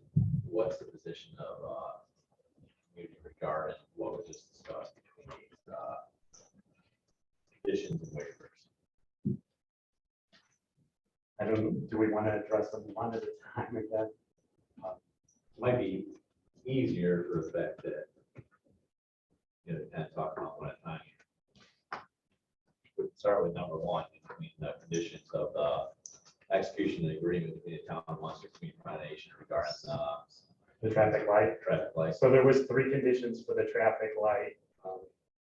125,000 square feet of building space be constructed in that area. That building that we're proposing is roughly 32,000. So roughly 4 of those type buildings. One of the others was 100 left-hand turns out of Treadway traveling west in an hour. Yeah. And the third one was, what did you do, 75,000? Oh, yeah. 35% of the 37 acres of lots that we have there. At this time, that agreement was established in 2018. We proposed basically to follow that agreement. As Tom stated, the town has the option to go ahead and put that traffic light in ahead of time, and then I guess we would step up and reimburse you at that time. Time the trigger is not. So that agreement that was made in 2018 basically holds true still. yes, It'll get executed this time, signed and stuff. correct. I also think once you build that building, you'll probably look in and say, we might want that light sooner than later, because it really helps your clients out in the long run in the future. Yeah, there is the turning lanes, so it does have some advantages, that's for sure. Especially if people want to get to work media care center. Correct. And we want our patients to be as safe as possible entering our facilities. Sure. So I think that language here Is what we'd like to hold with, please. any questions on item number one then? I'm just curious, why haven't we done a second study since we're talking about something that was 4 years ago? We have not developed anything basically in that whole subdivision. As far as additional load, you would probably know better than I. Garcia did it in 2018. Yeah, I mean, well, we don't have any more recent studies of it. Just the data that is in the 2018 study. They have not been asked to do another study. Or they proposed to do. But having the studies that we've seen from this, from Mr. Leeser's development regarding traffic, pretty much the same. Hasn't really changed that much. Jay has not done a traffic study. He hasn't updated his. He did his during COVID. There was one important thing that was brought out in that traffic study. I don't know if you remember, but Garcia mentioned that if you do not enforce the 35-mile-an-hour speed limit, people will basically go whatever speed they want. So until you enforce it, they're going to travel quite a bit faster down that stretch. Right, that's true, but if we put a traffic light there, they won't be able to go as fast as they think they can go. And it actually stops the distance between the next traffic light. And that's the whole purpose of this, is I'm still not understanding why we don't want to put a traffic light there. Just to slow the traffic down, because we did what we thought we were supposed to do back then, and we decreased the speed of 35 for them. And everybody's going faster than 35, and now we're saying, all right, let's build this building, let's get this project moving, and we're still not going to put a traffic light there, which makes absolutely no sense to me. That part of it, I don't understand. I personally don't understand that. So you're going to put left turning lanes in that area, and people are going to be still doing 45 miles an hour, or we're going to actually have a policeman sitting in that area. We already have people speeding down the Ridge Road and Holland and everywhere else. Now we have to worry about this on Calumet Avenue, which we can actually take care of with the traffic light. Doesn't make sense to me, so. Any other discussion on item number one on the conditions? Which is still the traffic lights. That's item two. So may I have a question, Mr. Chairman? Yes, it's right there. How much does a traffic signal cost? Give me an ish. Million, 5 million, $50? How much? Less than $1 million? No, I'm serious. How much does it cost? You have no idea. That might be something. Do you have an idea, Mr. Ryan? I remember when we first were looking at this in 18, it was about 250,000. So you know how prices have escalated. So it's $500,000. It's $500,000 now would be my educated guess. Right. And we're also doing modifications to Calumet Avenue now. Is that part of this approval or not? The turn lanes? It is. So the widths and everything happened in the intersection of Calumet Avenue and Treadway is also part of this number one. I don't know. Does it change the configuration at all? Should it? With the Calumet. Well, if we do it one by one, then I'm just trying to make sure that one doesn't, negatively impact number 3 or number 4. I'm just trying to figure out how they are intertwined. Well, I think the plans show that, yeah, Calumet Avenue will be reconfigured to accommodate this left turn lanes. Were we reconfiguring Calumet Avenue to accommodate the left turn lanes without a traffic light? Right, that's what we're proposing, right? Correct. So, yes. Right, they want a variance from these 3 things. The 35% of the entire is built out of the 37 acres, at least 125,000 square feet and 100 cars turning left. Those are the trigger points for that to go in. And then what we're looking at is talking about whether or not we're going to approve that variance. Well, this is one of the items for discussion and conditions that we're looking at. It's in that BZA. It's not a variance. It's not a variance. It's a condition that your staff is requesting as part of the plat approval. Got it. Okay, but, and I just want to make this point, that was based on that traffic study. That's never been updated, but there hasn't been any additional commercial development there that would have warranted it to be updated. So in 18, when the traffic study was done, it was done with the idea that this facility was going in there. Mhm. One of the things that was negotiated at the time, and I know Roland will remember this, was we said, legally, we can't require them to put it in now because the only evidence you have before you is that it's not required. So you would either A, need some evidence from a study that it is required, or option B, which is what CF&I folks agreed to, and I think it was Mr. Raffin's push at the time was, well, what if we install it now because we want it now, even though we don't have evidence to require them to do it now? What if we do it now and then they reimburse us at the time that those triggers are met, because that's when they would have been required to put it in. And so that's how that whole agreement kind of morphed into being, was because, and there's a provision in there that says the town may, at its option, install it sooner, like tomorrow. You could go out and install it. And once that agreement is signed, then they're going to reimburse us that cost once those triggers are met.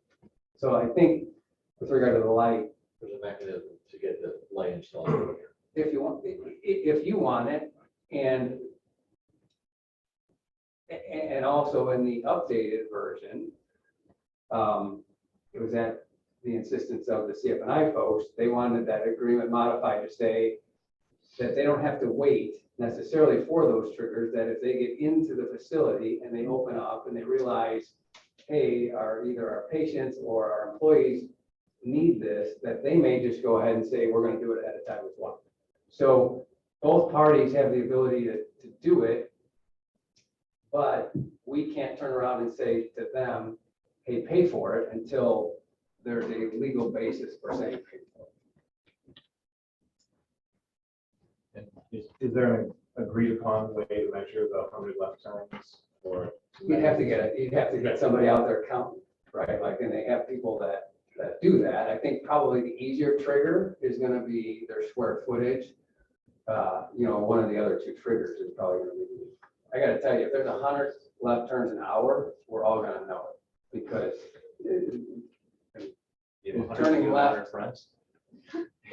There's a parade on Sunday. He's gonna go run a parade.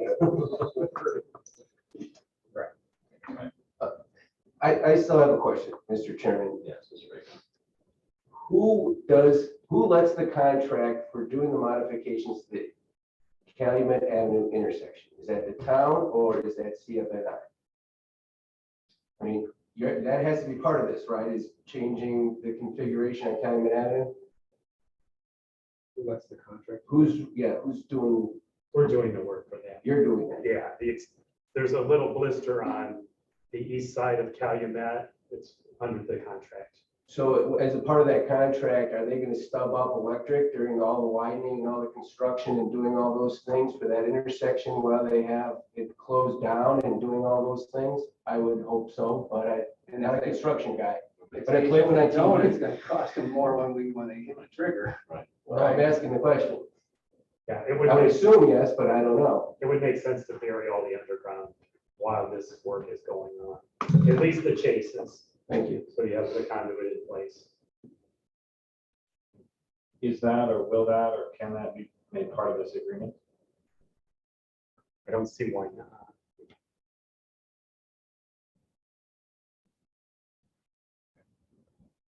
Any other questions or comments regarding condition number 1? All right, I'll move down to condition number 2. This is the condition to receive a waiver of 26335 with the cul-de-sacs, dead end streets with the major access of business streets. Major access of business streets shall have a right of way width not less than 100 feet.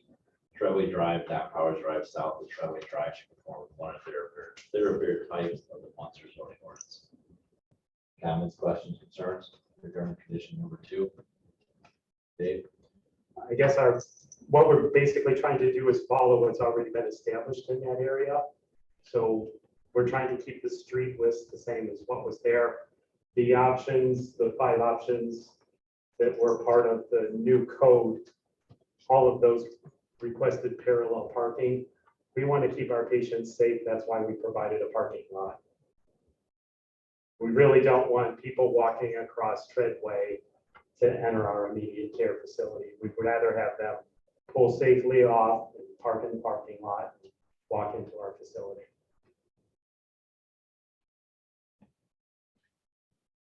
Here's my opinion on that. I'm okay with that for the simple fact that I don't think this being a medical, probably subdivision of plots of land that people are being parked in the street and walking their buildings. Exactly. And that's To me, basically if I'm what turning a corner and I'm taking my daughter or kids over to an urgent care place, I don't want to be competing with cars on the streets. I just want to get there, in my opinion. Mr. Chairman, I would agree with that as well. I mean, this isn't going to be a retail development. This isn't Maple Leaf. I mean, this is going to be medical and office, and I don't see at this point the need in any time in the future to have parallel parking. So- Drove enough people trying to parallel park to this. Are all the other open lots, that aren't, we haven't seen any proposals for those yet. Are those going to be medical as well? I mean, we don't know the future use of those. I'm just thinking usually parallel parking. And I know this is not Chicago, this is Munster, but usually the parallel parking isn't just for the building that's right in front of you. I'm just thinking of future uses. I personally like parallel parking, but I think if it's. You like parallel I do, I have parking? pretty good at it. She's the one. No, I'm just saying, Yes. Oh, I'm sorry. I'm concerned about what the future uses are of those sites. If they're all medical, then. We'll see if it's an IO. Okay. So- Okay, then that answers my question. So that's a great point that you just made. Tom, and can I just ask, you're talking about south of the roundabout that's shown on Don Powers and to the west of the roundabout that's shown on Treadway, right? That's what that condition, My suggestion was Treadway going to the to west. the east and the west, all the way through. And just, I want to address the question of parallel parking. As this road is designed, it does have sufficient width for parallel parking if that was something that the town wanted to have there. So I just want to be clear, that's not really the major issue with respect to the cross section of the road. It really is a question of the inclusion of the sidewalk on the north side of the property.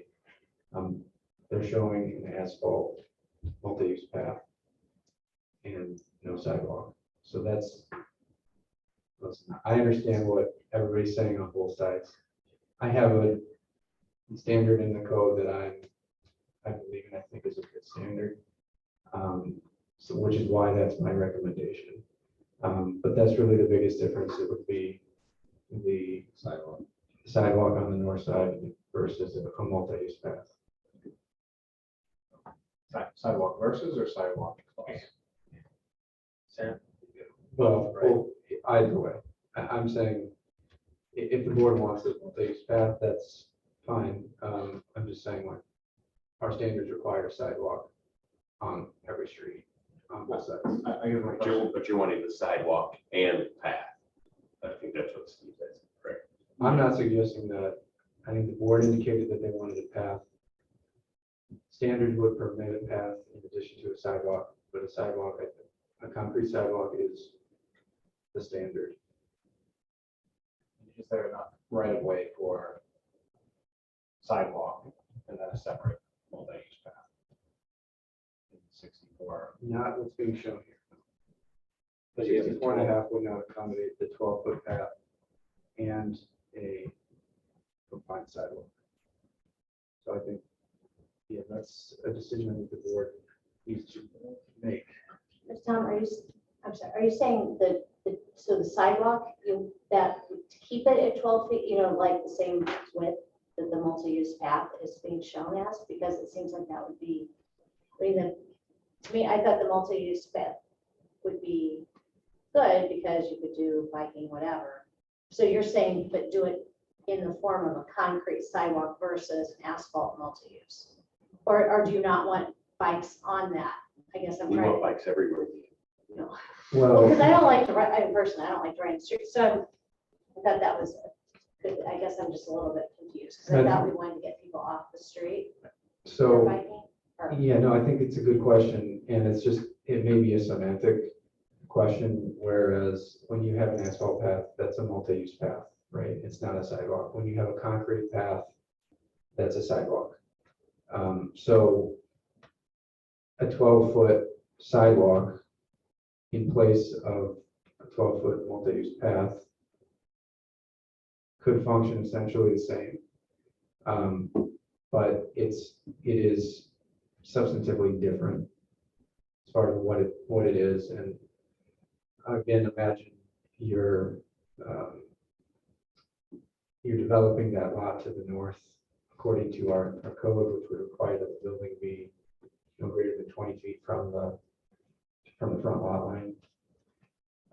You have people entering and exiting onto that sidewalk. And I think that's the difference between a multi-use path, which has, cyclists going at a higher rate of speed versus someone kind of opening a door and walking out onto a sidewalk. So where do we want, because we want to encourage bike, from what we've been talking about over many different projects, we want to encourage bike riding, and we talked about it getting to the train station, which that would be one of the ways through, but we don't necessarily want them on this path. Like, I'm trying to figure out where. we want them. Well, so I think if we did want to have a path, it would be in addition to a sidewalk, yeah, Which means they have to widen. the which would right of way. require a wider right of way. The alternative would be potentially developing lot 1 and installing a sidewalk at the time that was developed. I think you could do it like that, where you install the multi-use path now, and then depending on how lot 1 ultimately develops, a sidewalk could be installed. them bending closer to the building, so you have streets, multi-use path, parkway, multi-use path, sidewalk, building. Mr. Chairman. Yes. Tom, I maybe needed to define a little, describe a little more of this multi-use path. Because when you say that, my understanding is if it's 12 feet wide, 5 feet of concrete sidewalk, and the rest of it's asphalt next to it. So what are you describing? What is, I'm trying to understand what is a multi-use pathway? The best example of a multi-use path is the old railroad lines behind Centennial Park. Isn't that a big multi-use path, right about 12 foot? Do we have any? Yeah, runs from Main Street always. Yes, all of our bike trails. It makes So it's it, all asphalt. that's a multi-purpose trail. That's what's shown here would be, it's shown as 12-foot wide, so that you could have cycles, bicycles going back and forth on either. It's a multi-purpose sidewalk or trails. Right. Yes, right? But we don't call it a sidewalk, we just call it a multi-use path because. Got it. Because everyone uses it. But I'm looking at the thing where the development plan. Yeah, that's what they're calling it. Right, so the semantics, That's why I'm asking. I'm not understanding what this they're the is. same. So the sidewalk and the trail that we already have are the same. Is that correct?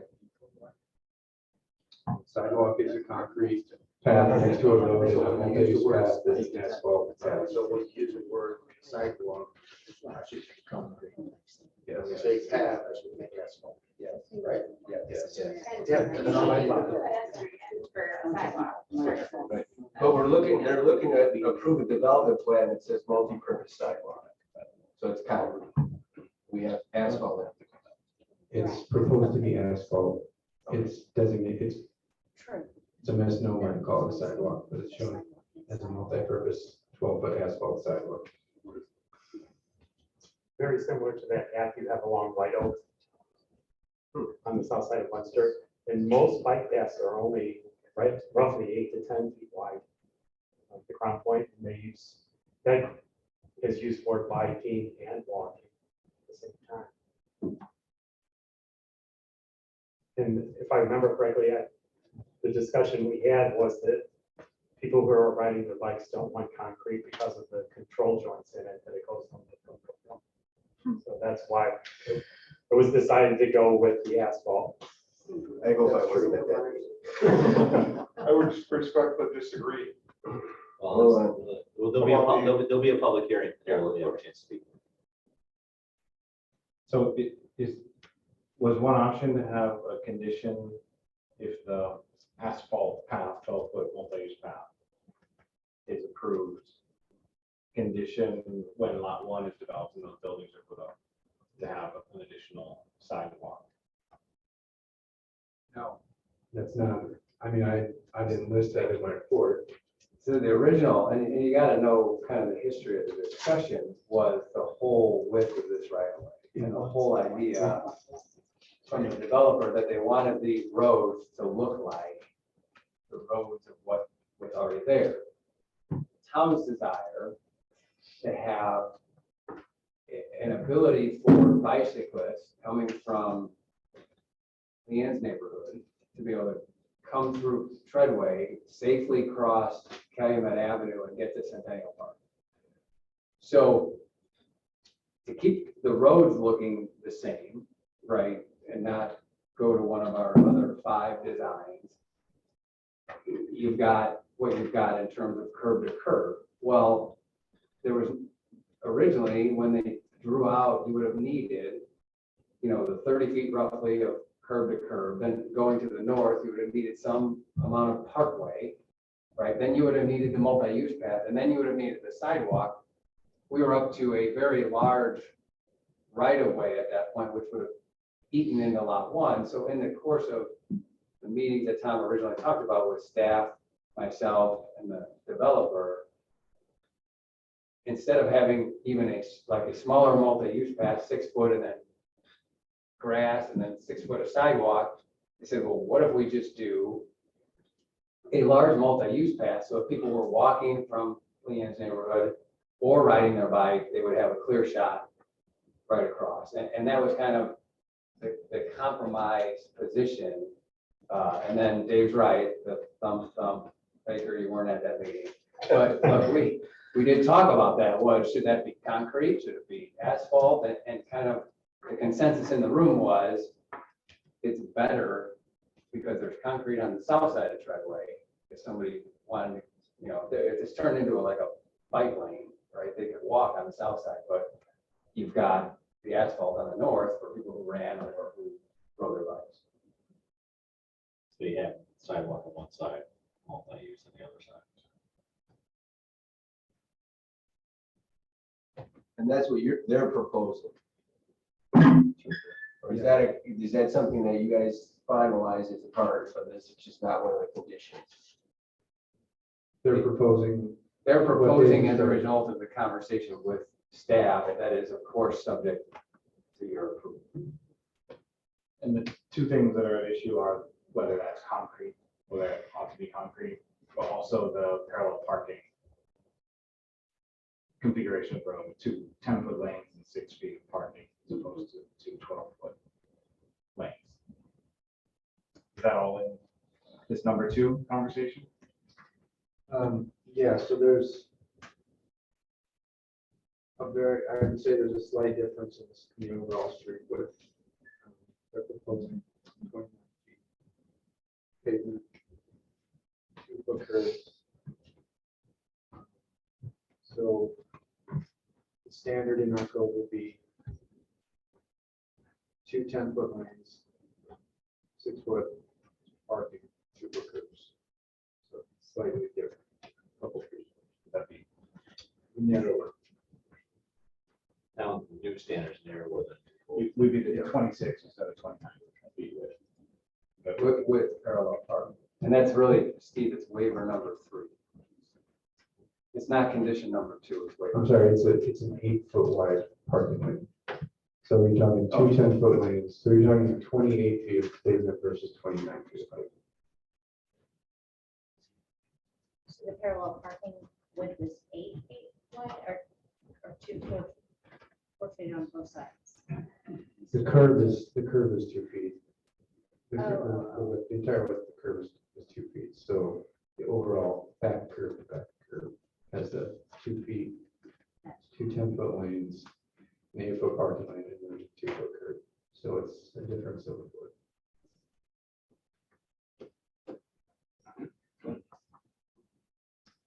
regarding the. May I answer something? That is wrong, entirely wrong. Just name and address for record. Don Torringen, Torring Engineering, 907 Ridge Road. What the town ordinances say is a 2-foot curb and then a 8-foot parking lane, 20 feet of pavement, and the other side of the street gets another 8-foot parking lane and another 2-foot curb. So the pavement is 36 feet plus 4 feet of curb, so 40 feet wide. What we're proposing here is 33. It's a difference of 7 feet. So it'll be there. So this is what I described as parking on one side of the street, which is the north side of the street, which could be permitted under one of our street types. That's the difference. And in that It'll be case, a he's public correct. hearing, I promise. In that case, he is correct. And in regards to parallel parking, the conversation around the use of the buildings tend to agree with that, but I think there's a function and there's a sort of form and feel about this type of road. I just spent 2 weeks in Amsterdam. You know, when you join the plan commission, you look at roads and you become a weirder person when you're on the plan commission. And, you know, all of the multi-use paths and the landscaping and the medians and these huge buses are going down, and I drove all over there.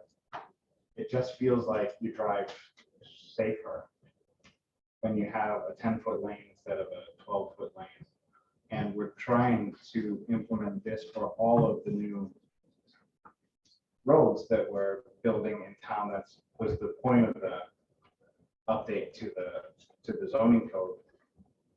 And this particular Treadway Drive connects cobblestones with what's going to be the train station, which is the biggest change, I think, in the history of the town.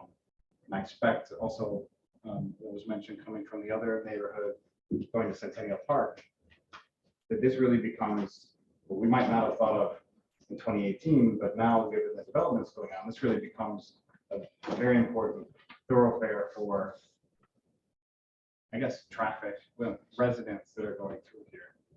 And almost if we put the parallel parking in, might be a counterintuitive sort of traffic calming thing, that people would drive more calmly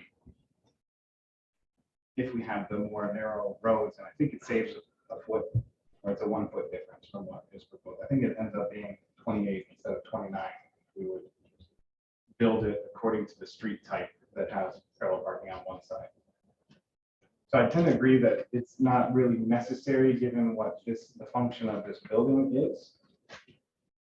But I'm of the opinion that it might actually make the feel of this whole development safer and more modern and more enjoyable to work there or to be a customer. Mr. Chairman, Yes, Mr. Chair. I just spent 3 weeks, or 2 weeks in Rome, back and forth in the street with, I mean, people drive like crazy. I mean, it's, whether they're driving small cars, they drive motorcycles in and out. Due respect. Yeah, I mean, well, does the fire department and the police department, do they have any issues with the roadway that's there now?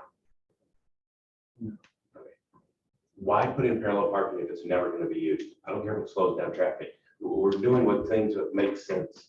We're supposed to be common sense here. But there's nobody's ever going to parallel park in this subdivision. Nobody. CF&I owns it all. It's all going to be medical. So why would we want to do that? Why have a good civic organization, it costs them extra money to put in parallel parking and put in wider roads when it's not going to be used and it's not necessary? The road would be thinner. But the assumption is people drive because. We'll get you, we'll give you. I just want to reiterate with the subject of parallel. Can you tell him that he's going to have his time? It's not his time to talk. We told him 3 times. Sorry. On the subject of the parallel parking, the road that is being proposed here in their plan could accommodate parallel parking. So if the town says it later on, it could be straight. Right, so that's, I don't really think that that's But to a, make them do it, to say, to put something in there now, but that they have to do it in the future, I don't think we should include that in something that they're building now and saying, in the future, you've got to do this. I don't know how you can make that a condition when you, all the other roads in the whole subdivision, in the whole plan development are the same. That's just my personal opinion. See, There's here's, snow plowing also. that's gonna stay the snow plow. The snow plowing Yeah, is so much more Treadway. difficult than parallel parking. You can't move this snow going to a hospital down Treadway. That would be miserable to have parallel parking right there going into a hospital's campus. Mr. Chairman, I think we had quite a bit of conversation about this at our last plan commission meeting. And the turning off, that, like you just said, it would be dangerous. Also, we asked if, it was all, if it's not going to be medical at some point, which it just doesn't seem like that's going to be the case. I mean, on the entire lot, the town can't, if it ends up with a restaurant there, we can't put the stripes on. There was another point I had, I just lost my train of thought. I apologize. But, I know what it was. So while it makes a lot of sense to have that in many areas, I mean, I can visualize it when we did our streetscape planning for Ridge Road. It makes a lot of sense. It just doesn't make sense in here. It doesn't seem, I mean, I want paths to be able to go one place to another, but a 12-foot multi-use does allow us to do that, which we can't really do now. So I think the vision is good for certain areas. It just doesn't seem like it works here or it's necessary. That's my opinion. I want everyone to keep in mind, you're gonna have a lot of traffic here in the future. Going over to Columbia to get to the train station. This is gonna end up being a pretty busy road in town, I think, in my opinion. People aren't gonna want to go to Main Street, they're gonna cut through here, to get over to Columbia, to go over to the train station.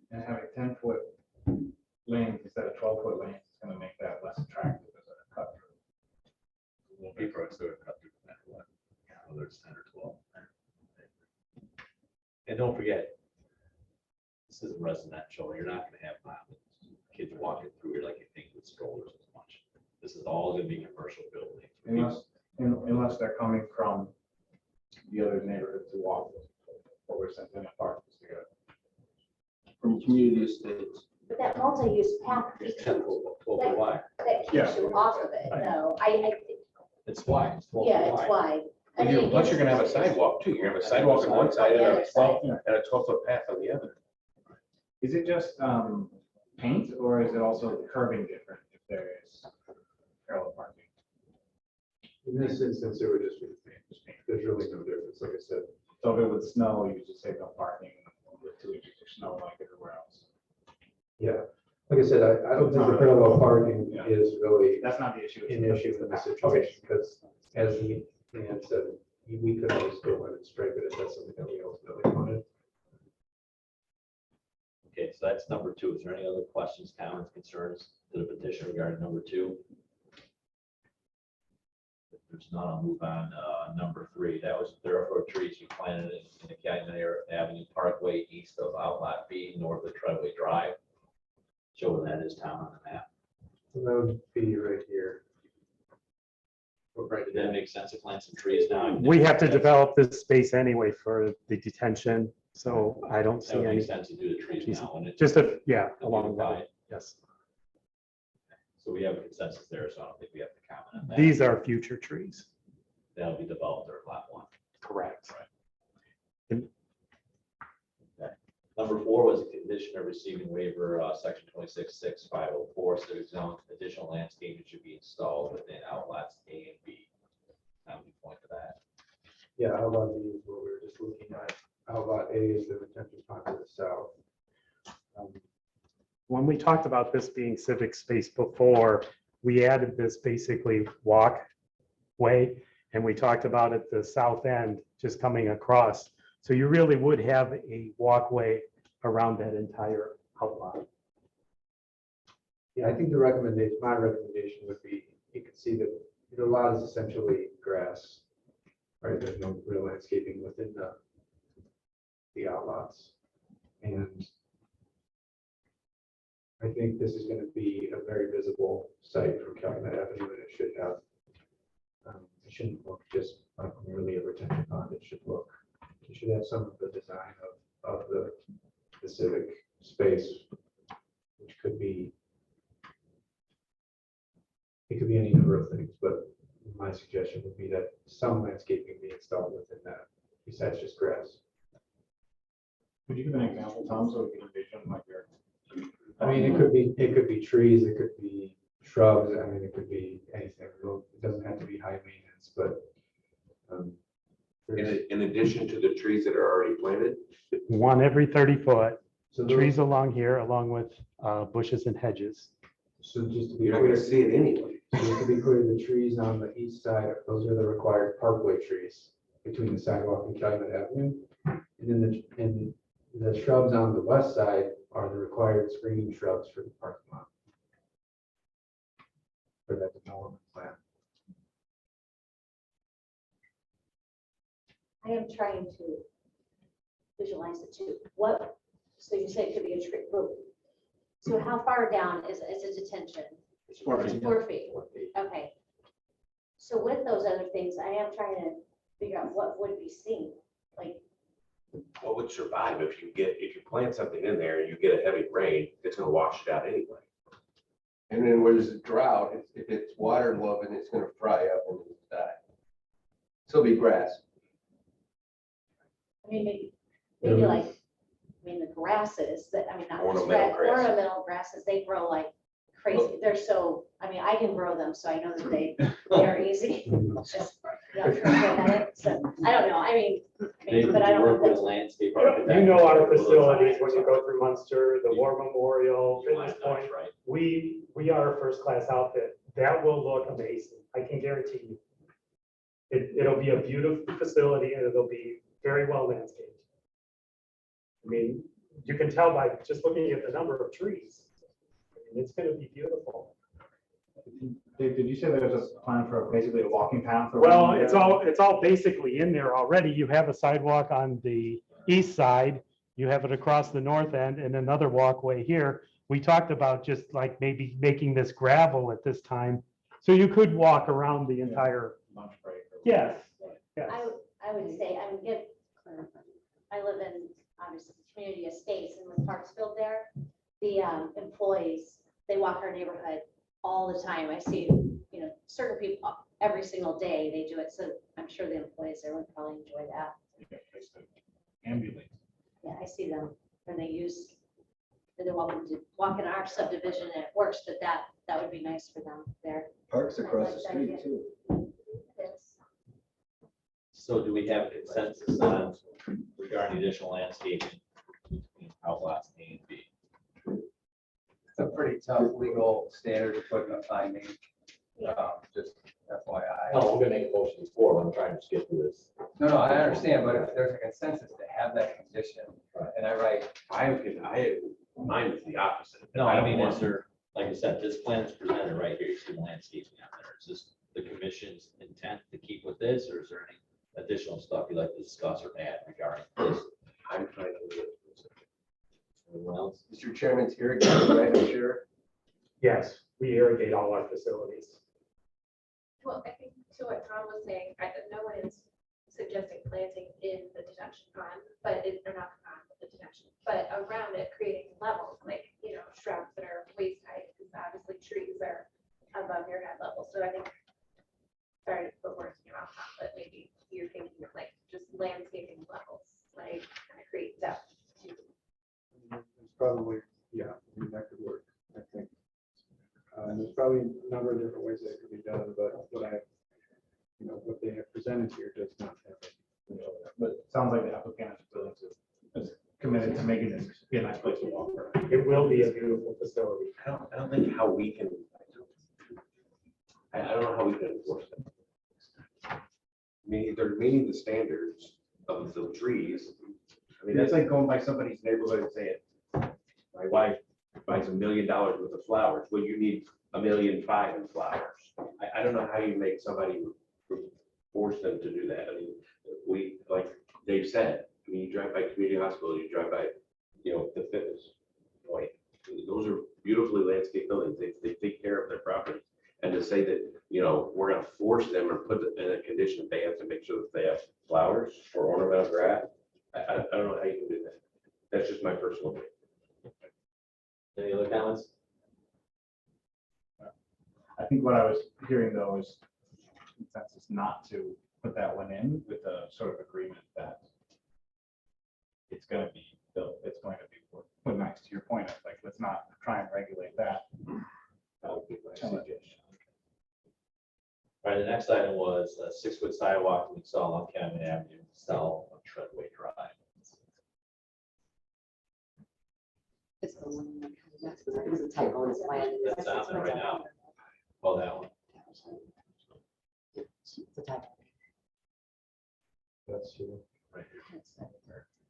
So it's 6 foot on the north side and it's 6 foot on the south side. Yeah, it was a typo in the plan. Okay, It's so a it typo, matches. yeah. Okay, that's great. So no other discussion. That one went quick. I like that one. I know. And obviously, community would be fine with, I would guess, with the plan to be subject to a final engineering review by the town engineer. Yes, That's pretty I standard. believe the town engineer has reviewed the drawings.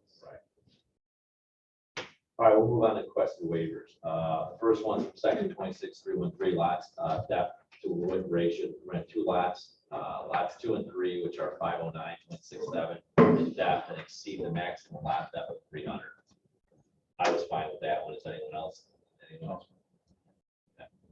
Number 2, section 26.335, with cul-de-sacs and dead-end streets, with the major access business streets from Treadway Drive, they have the right-of-way width of 64.5, and down powers to have the right-of-way width of 60 feet, which are less than required width of 100 feet. This is done in what we've spoken before. Number 3, section 26.6502, thoroughfares waive the requirement that Treadway Drive, that power drives comply with the town of Munster thoroughfare standards. That's redundant again. And number 4, section 26.6504, civic zones waiving all requires permits for civic space. Kind of had to talk about Outlet A, right? Right. Being technically a civic space, probably, right? Practice, yes, but in designation. Right. Does anyone else have any questions before I open it up to a public hearing where I know a gentleman would like to speak? Anyone else? Nope. That being said, I'll open it up to the public. If anyone would like to come up to speak, come up to the microphone and state your name and address for the public record, please. Please sign the sign-in sheet. My name is John Steve. I live at 500 Block Road, Fisher Street, Fisher Place. The assumption is, I think it was a fine police department, the fine village to live. The first assumption is roundabouts. You assume people are being courteous. You assume people have a PhD. Okay, people aren't courteous. People are in a hurry right now. Okay, people aren't driving like maniacs post-COVID. Regardless of the conditions in expressway, hot or cold, when it's too cold and there's too much snow, it blocks the expressway, then there's accidents, then emergency access vehicles to the expressway. Same with heat, okay?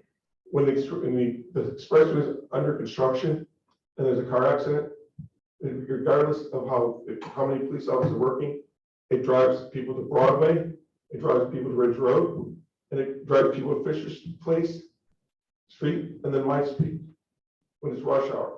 And yet, regardless of how good a police officer, how much is going on, because every spring there's construction on it. Every spring there seems like there's fatal accidents based on the construction. It's just the way things are. There's the assumption and the plan. Snow or hot or cold or add rain. We had the tornado signs go off the last week. There was 2 waves to that storm. Again, you guys are doing a great job, but there's the assumptions because when that gets blocked off and Bridge Road gets blocked off and then Fisher Street gets blocked off, what do you think they do? They drive through my subdivision like maniacs. Not, regardless. No matter how many police officers, that's just reality. Thank you. Thank you. Would anyone else like to come and speak? Same thing, we'll sign in the sheet and state your name and address for public record, please.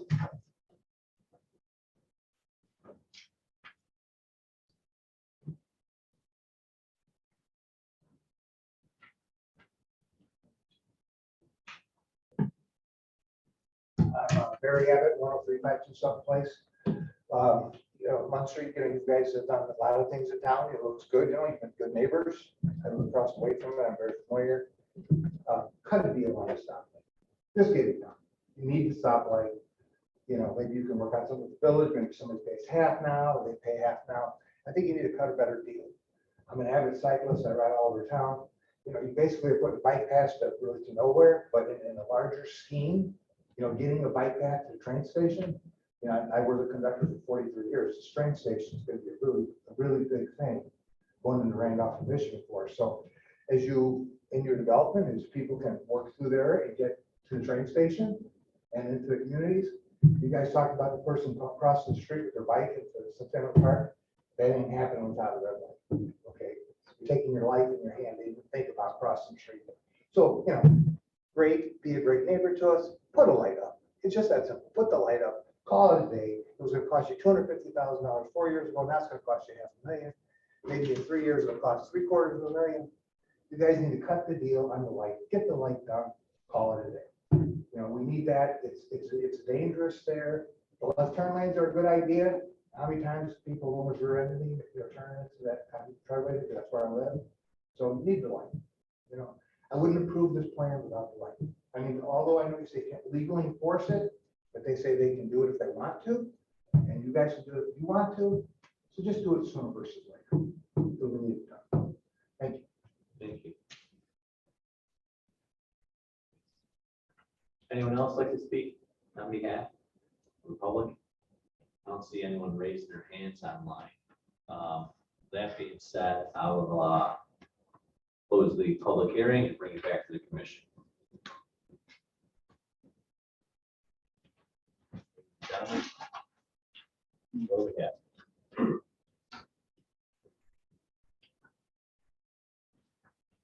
Locked up. between the conditions and the requested waivers. Any opinions of the commission? I guess one other question maybe for I don't know that we can even answer this with the town, but I think it does make sense to have that light there sooner than later, probably for all parties. Does the town have budget to put that in?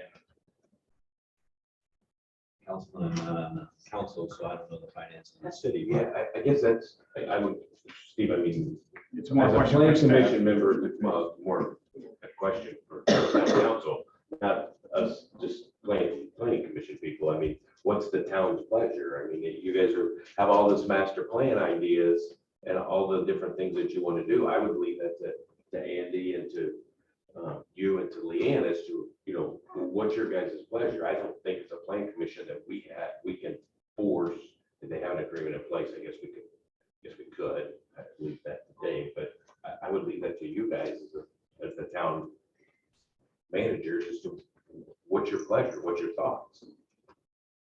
It's more a question if staff had any insight on that. Who would look to the back of the room? I mean, depending on how much it costs, right? It's just a matter of priority. A budget's simply a financial reflection of what the community's priority is, right? So if this becomes an emergent priority, then other things become less important, and you can make that happen. Certainly, I think if we're talking somewhere between the 250, 350 range, that's something that probably could be accommodated with very little heartburn and noticeable effects to other projects that we have in schedule and awarded, and that can be used for public works funds, right? So just a quick civic primer, we don't have one big general fund, we have many buckets, and the buckets are used for certain purposes. So those funds that we can use for traffic signalization, they could probably be accommodated to that 250, 350 range pretty seamlessly. If you get out there to $500,000, $750,000, then you're talking, let's have a wants and needs conversation. But I think it's something that can, after we get known figures, that could be fairly easily accommodated. Keep in mind, this project is going to be a sizable permit fee. So if you were to use those funds for the traffic light. Well, there's buckets. Refill your buckets. Dave, community's been a We just need another bucket for you to help make that line. Community's been a long-staying citizen in town, Dave, and I assume it's gonna be in the best interest of the community to get that light in there sooner than later, I'm guessing, right? Once you get your building, you're gonna look and say. So, Mr. Rappin, in answer to Mr. Speck's question, in light of what Mr. Anderson said, the agreement that is proposed as part of condition number 1 gives the town council and staff the ability to look at it, and if it is a priority, and if it does come in at a budget that makes sense, the town council and staff can make that happen, theoretically, not literally, but like tomorrow, right? Like, so it does become, to Brian's point, it becomes a question for the council and staff. But that's what is proposed in condition number 1. Thank you, that was helpful for informing the opinion of that. Anyone else? Or we're looking for some guidance or motions from the commission. I will make a motion that, I don't even know what to make a motion to, but basically approve Preliminary plat. And You need to make a motion for preliminary plat approval with the conditions that 1 through 6 that your motion would include, And the waivers. and that granting the preliminary plat includes the waivers 1 through 4 that you want to. okay, but I don't want to do all 1 through 6. I know, so you need to list out one, Okay, 4, I'm gonna make a whatever. motion I don't know which for- ones you want. for preliminary plat approval and with condition 1.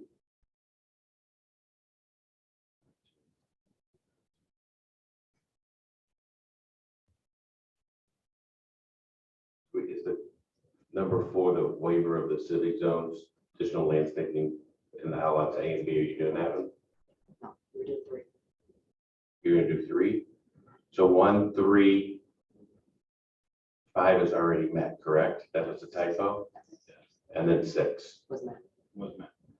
Yeah. So it's really just, 1, 3, and 6. 5, 1, 3, and 5. 5 was met. The typo remains on the plan. Okay, So, so 1, 3, and 5? Yes. Not 6? At the time the report was drafted, the final engineering had not been Oh. completed. So that's been accomplished, and I don't think there's, and of course, we're gonna review the building plans when they get submitted, but with respect to this set of plans, it's not required. Sorry about Okay. that. So 1, 3, and 5, and then and subject to, well, all of, I mean, the waivers we've agreed upon, right? Okay, so listen up, the waivers of 1, 2, 3, and 4. We have a motion on the floor. Do we have a second? I'll second the motion. We have a motion and a second. Is there any other further discussion? Just clarification on waiver 2, our conversation was around whether this multi-use path is okay. That's Waiver 2. sorry, not waiver, condition number 2. If we pass this, if we pass it this way, I think we're just accepting the multi-use path is okay. That's right. Yeah, except in this. It shouldn't say sidewalk, it should say path, but it's essentially a 12-foot asphalt. Correct. Are you good with the motion in a second? Yes. Okay. Any Everyone other discussion? should discuss. We're still discussing that. I really think we should probably look at another traffic study in regards to that traffic line. I don't feel comfortable with going with just 2018 traffic study. But I firmly believe that traffic light should be part of this, and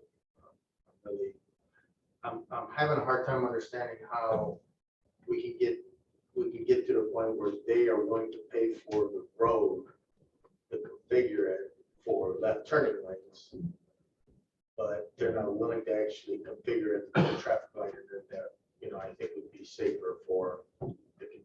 So talking about a traffic study that was 4 years ago, traffic has changed, as the gentleman that has stated, that people are constantly flying through things, and I think it's just gonna be a mess. The sooner we can get our hands on it, I think the better off we're gonna be. So. Any other discussion? That's all I have to say. And what part of our discussion around condition 1 was to stub out the electric, but it wasn't for the traffic light, but that's not included in the text for the. Oh, they're gonna bury anything that they find there as the cheaper for left lanes. That's it. That's gonna be part of the, from what I understood, part of the agreement is still in draft form. So from what I heard Mr. Adi say was that he was fine including that as part of the agreement. So I would just add a paragraph. I mean, like I said, we haven't finalized it, so we'll just add a paragraph that says that the conduit will be stubbed in for the eventual traffic signal.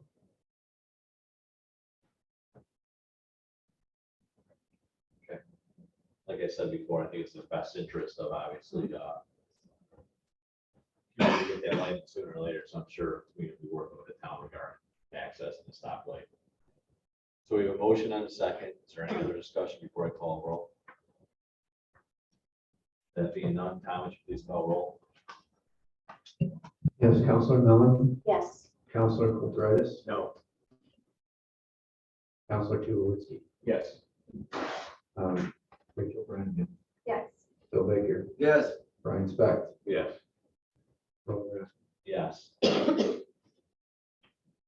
The next item on the agenda is PC 22009, Community Foundation Northwest Indiana, requesting approval of developmental plan for immediate care of medical building at 10240 Calumet Avenue. Tom, I'll turn it over to you for a staff report. Yeah, let me, if I may just kind of close out some of these.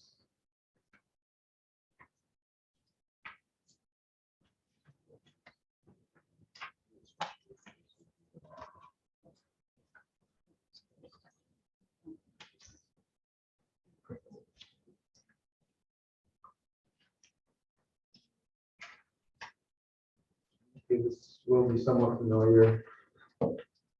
Talking about it for the last 3 hours. So you just approved the subdivision plat, preliminary plat for lots 1, 2, and 3 in Community Foundation Edition Block 5. The next action being requested is to approve a development plan for lot 3, which, as we discussed, is the lot here, which is proposed to be developed with a approximately 31,000 square foot medical clinic with parking area. Similar to the subdivision, this development plan has been reviewed by staff, and while it wasn't reviewed at a preliminary hearing before the plan commission, it was discussed at the preliminary hearing for the subdivision plat. So you are familiar with it. Again, we've already kind of talked about the site plan, but just as a refresher, I guess. Here. The plan is to be, the property will be accessed off of Treadway Drive, the new Treadway Drive. The building is set here, approximately 30 feet, I think, from the front lot line. You may recall that there is a provision that that a building be set back no more than 20 feet in the CD4A or CD4B district. There is a provision in our code that we put in place that allows for a deeper setback if there's a drop-off lane for a medical building or for like a hotel. Two buildings that typically have a need to access the front door with a vehicle rather than just a pedestrian access to the front. So there is a deeper setback here of 30 feet, which allows for this drop-off aisle in the front. The center goes around to the east of the building and terminates in the parking lot. All of the development standards are listed in staff report. I won't go through them all. We have kind of talked about it already. But renderings of the building have been submitted.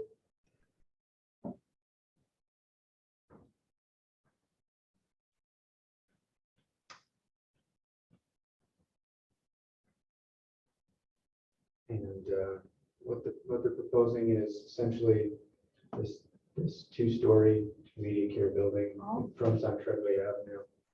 There's a door on the front as well as on the south side.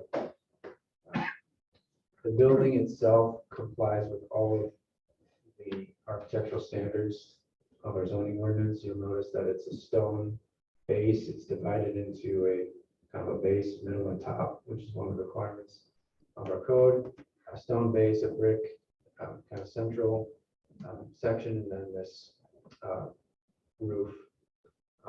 Building entrances are prominent with feature, architectural differentiation.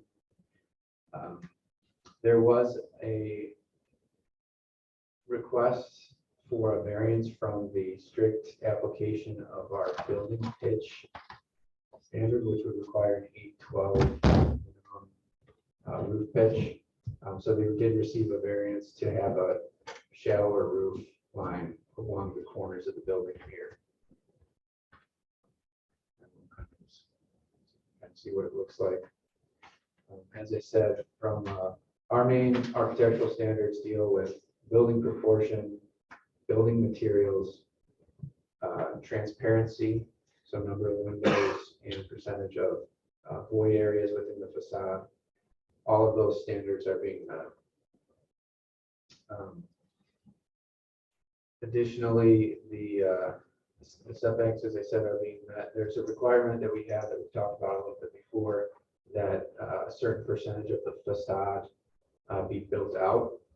In this district, it's 60%, and then a certain percentage of that can be a street screen. So it's kind of hard to visualize here, but if you were to look at the building from the street, there's really, the building pretty much spans nearly the entire width of the lot. So it does comply with that 60% standard. There's kind of like these windmills that they've attached to the sides, and then a screen to the west of the driveway here that meets that.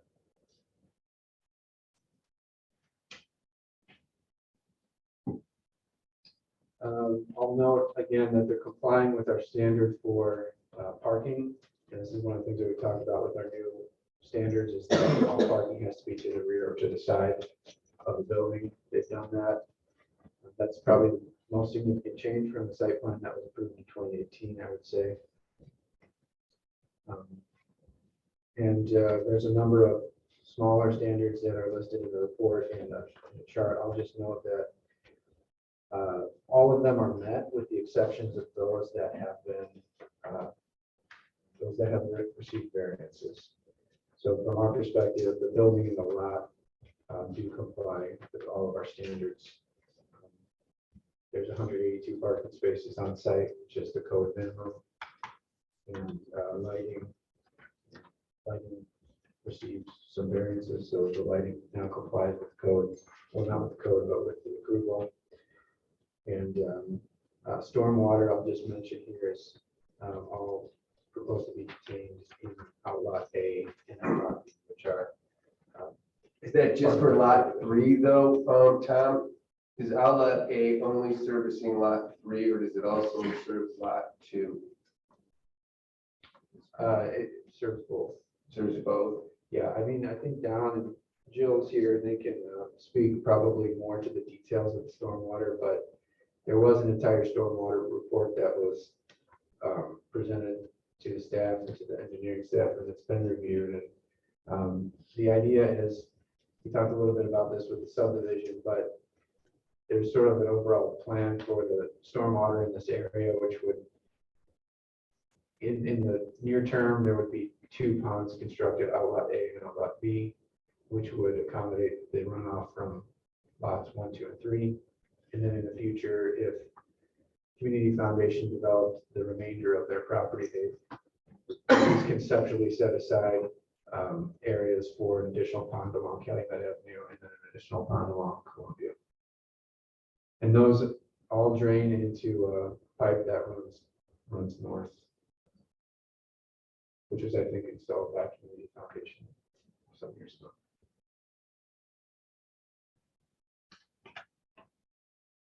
The one thing that I'll note is there was a sign plan that was submitted. They were also seeking variances for that. And while the Board of Zoning Appeals approved a number of variances for the building and lot, they did not approve the sign variances. They tabled that. So that is still sort of up in the air. We need to address signs tonight, that's the big.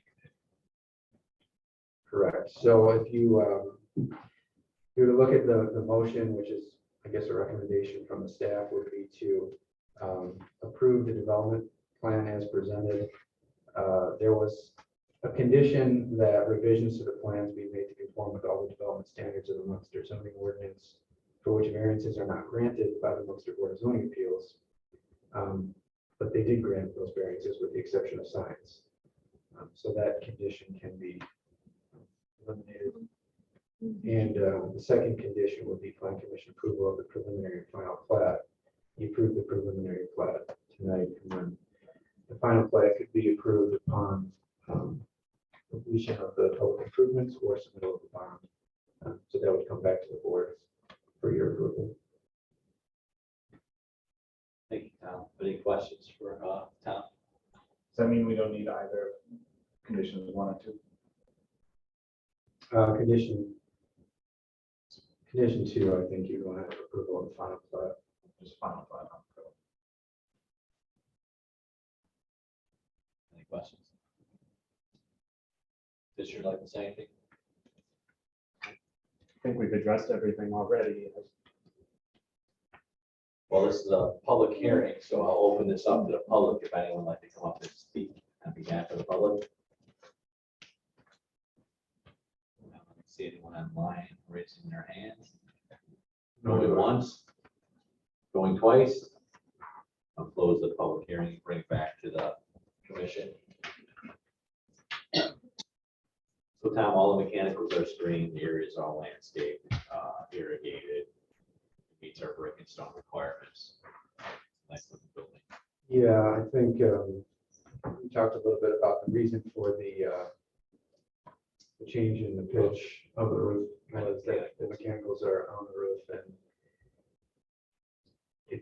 they would have a very kind of deep hole in the middle of the roof to accommodate the mechanicals. And then you also notice that there are what is this, a chiller, I believe it's described as, or a condenser.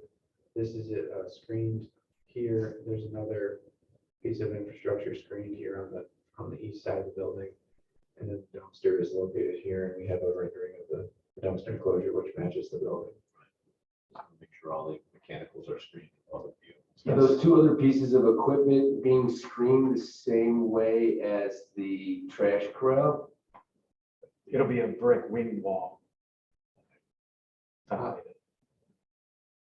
On this side of the building, it's an MRI chiller. It'll be screened. So that was the wing wall on the rendering. How high would that have to be? Is that a tall piece of equipment or is it something like a regular? If you want to pull up the rendering, it probably shows up easier. Yes, so you're looking at about. So any generators you have are all screened just like that. Yes. It will be concealed. We're not doing signage on the building now. We have to wait for the BZA. Yes. And that's correct. And essentially, the signage doesn't really necessarily have to be approved by the plan commission. It gets approved according to our sign ordinance, but they're seeking, variance from that potentially. So it wouldn't have to come back to the plan commission. But that's usually, I'm sorry, go ahead, Richard. Oh, I just have a question about the louvers on the northwest corner. I mean, I know there's a mechanical space behind there. And there are also louvers on the west facade. So is the reason that they're on the north side to have like a cross fence situation? Like it's not very sightly. It's an air intake. Sure, yeah. So I mean, you can't. The other one's probably the relief. Okay. Yeah. Any other questions? Yeah, my concern was that with the signage package, every development plan has a signage package. So we're not doing a signage package as a part of approving this development plan. Well, the sign package was provided in the report, but ultimately the standards for the signs are set in the zoning ordinance, and they're not really a discretionary approval. So we just review those signs and approve them administratively. So it would only show up on a development plan approval if we did like the monument signs, like at the entry of Treadway, if they wanted to put something there, that would show up at the development plan, but not unless something that big is included, just the actual on the structure. Well, in this instance, no, there's really no reason why the plan commission would approve the signs for something like this. In the past, the plan commission has approved signs for like a planned unit development amendment. And the reason for that is because that's a discretionary approval, right? You're kind of looking at the whole thing together and saying, do we like this? Does it fit with our vision for this planned unit development? And you can, change the rules a little bit, make them a little tighter, make them a little looser to serve the overall vision for that project in a planned unit development. In a strict development of a site under a CD4B zoning, there's really no flexibility in the sign standards. The sign standards are just drafted and adopted by the plan commission and the town council and put to the zoning ordinance, and we just comply with them. Thank you. Unless they're seeking a variance. There's no monument signs at Treadway and Calumet. There is one. There is one.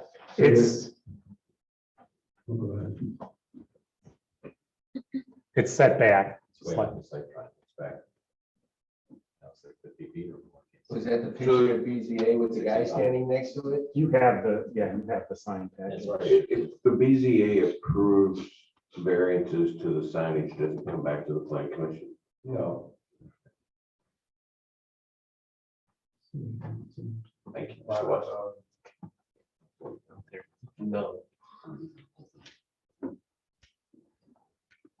so that's the proposal for a monument sign. 6 by 8 foot. So that's the corner of Treadway and Calumet? No, it's the corner of lot 3. Set back quite a bit. You could read. I can- There's Calumet. Behind all the 65 feet landscaping back. we're doing around the pond? Right, it's gonna be difficult to see.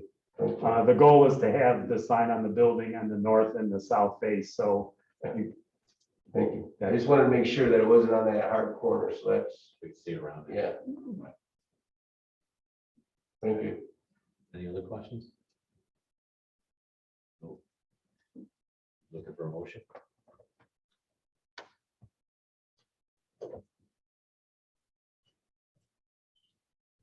All right, Brian, you're on the roll. Hi, Mr. Chairman. Yes. I move to approve, wait, do we need public hearing? Oh, we did. Okay, sorry. Move to approve PC docket number 22-009, granting approval of the development plan for Community Foundation Block 5 with the following condition that planning commission approval of the final plat for the Community Foundation addition Block 5. We have a motion. Do we have a second? I'll second. We have a second. Any discussion? Tom, please call roll. Counselor Nolan, Yes. Counselor Kulturitis, Yes. Counselor Tulowitzki, Yes. Rachel Branigan, Yeah. Bill Baker, Absolutely. Brian Speck, Yes. Roland Rappen. Yes. Thank you. thank you very much for your time. Yeah. Enjoy your 4th of July. Next, there's no findings of fact. Other business, do we want to make those copies or something? Yes. Hold on one second.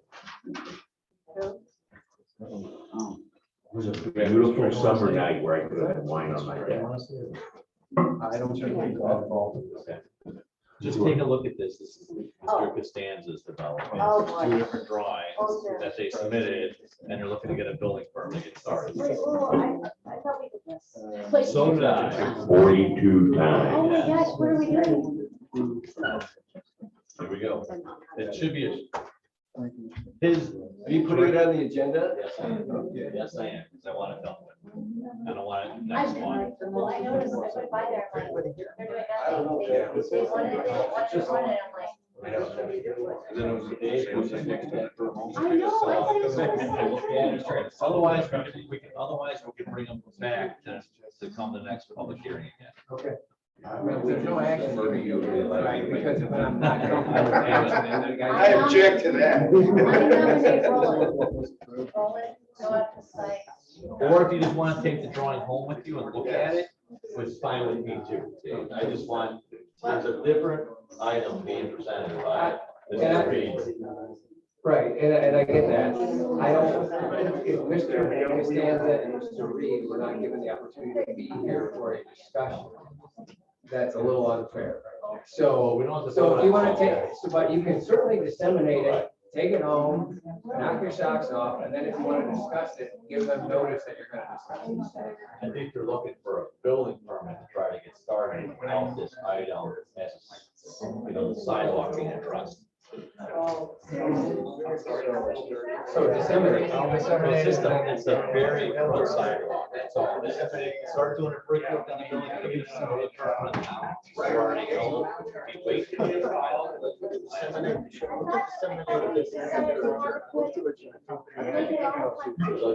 make a motion, we adjourn. We have a motion to adjourn. Do we have a second? I have second. All right, all in favor? Aye. Any opposed? Okay, motion. Meeting's over. Pass this off. Turn and record.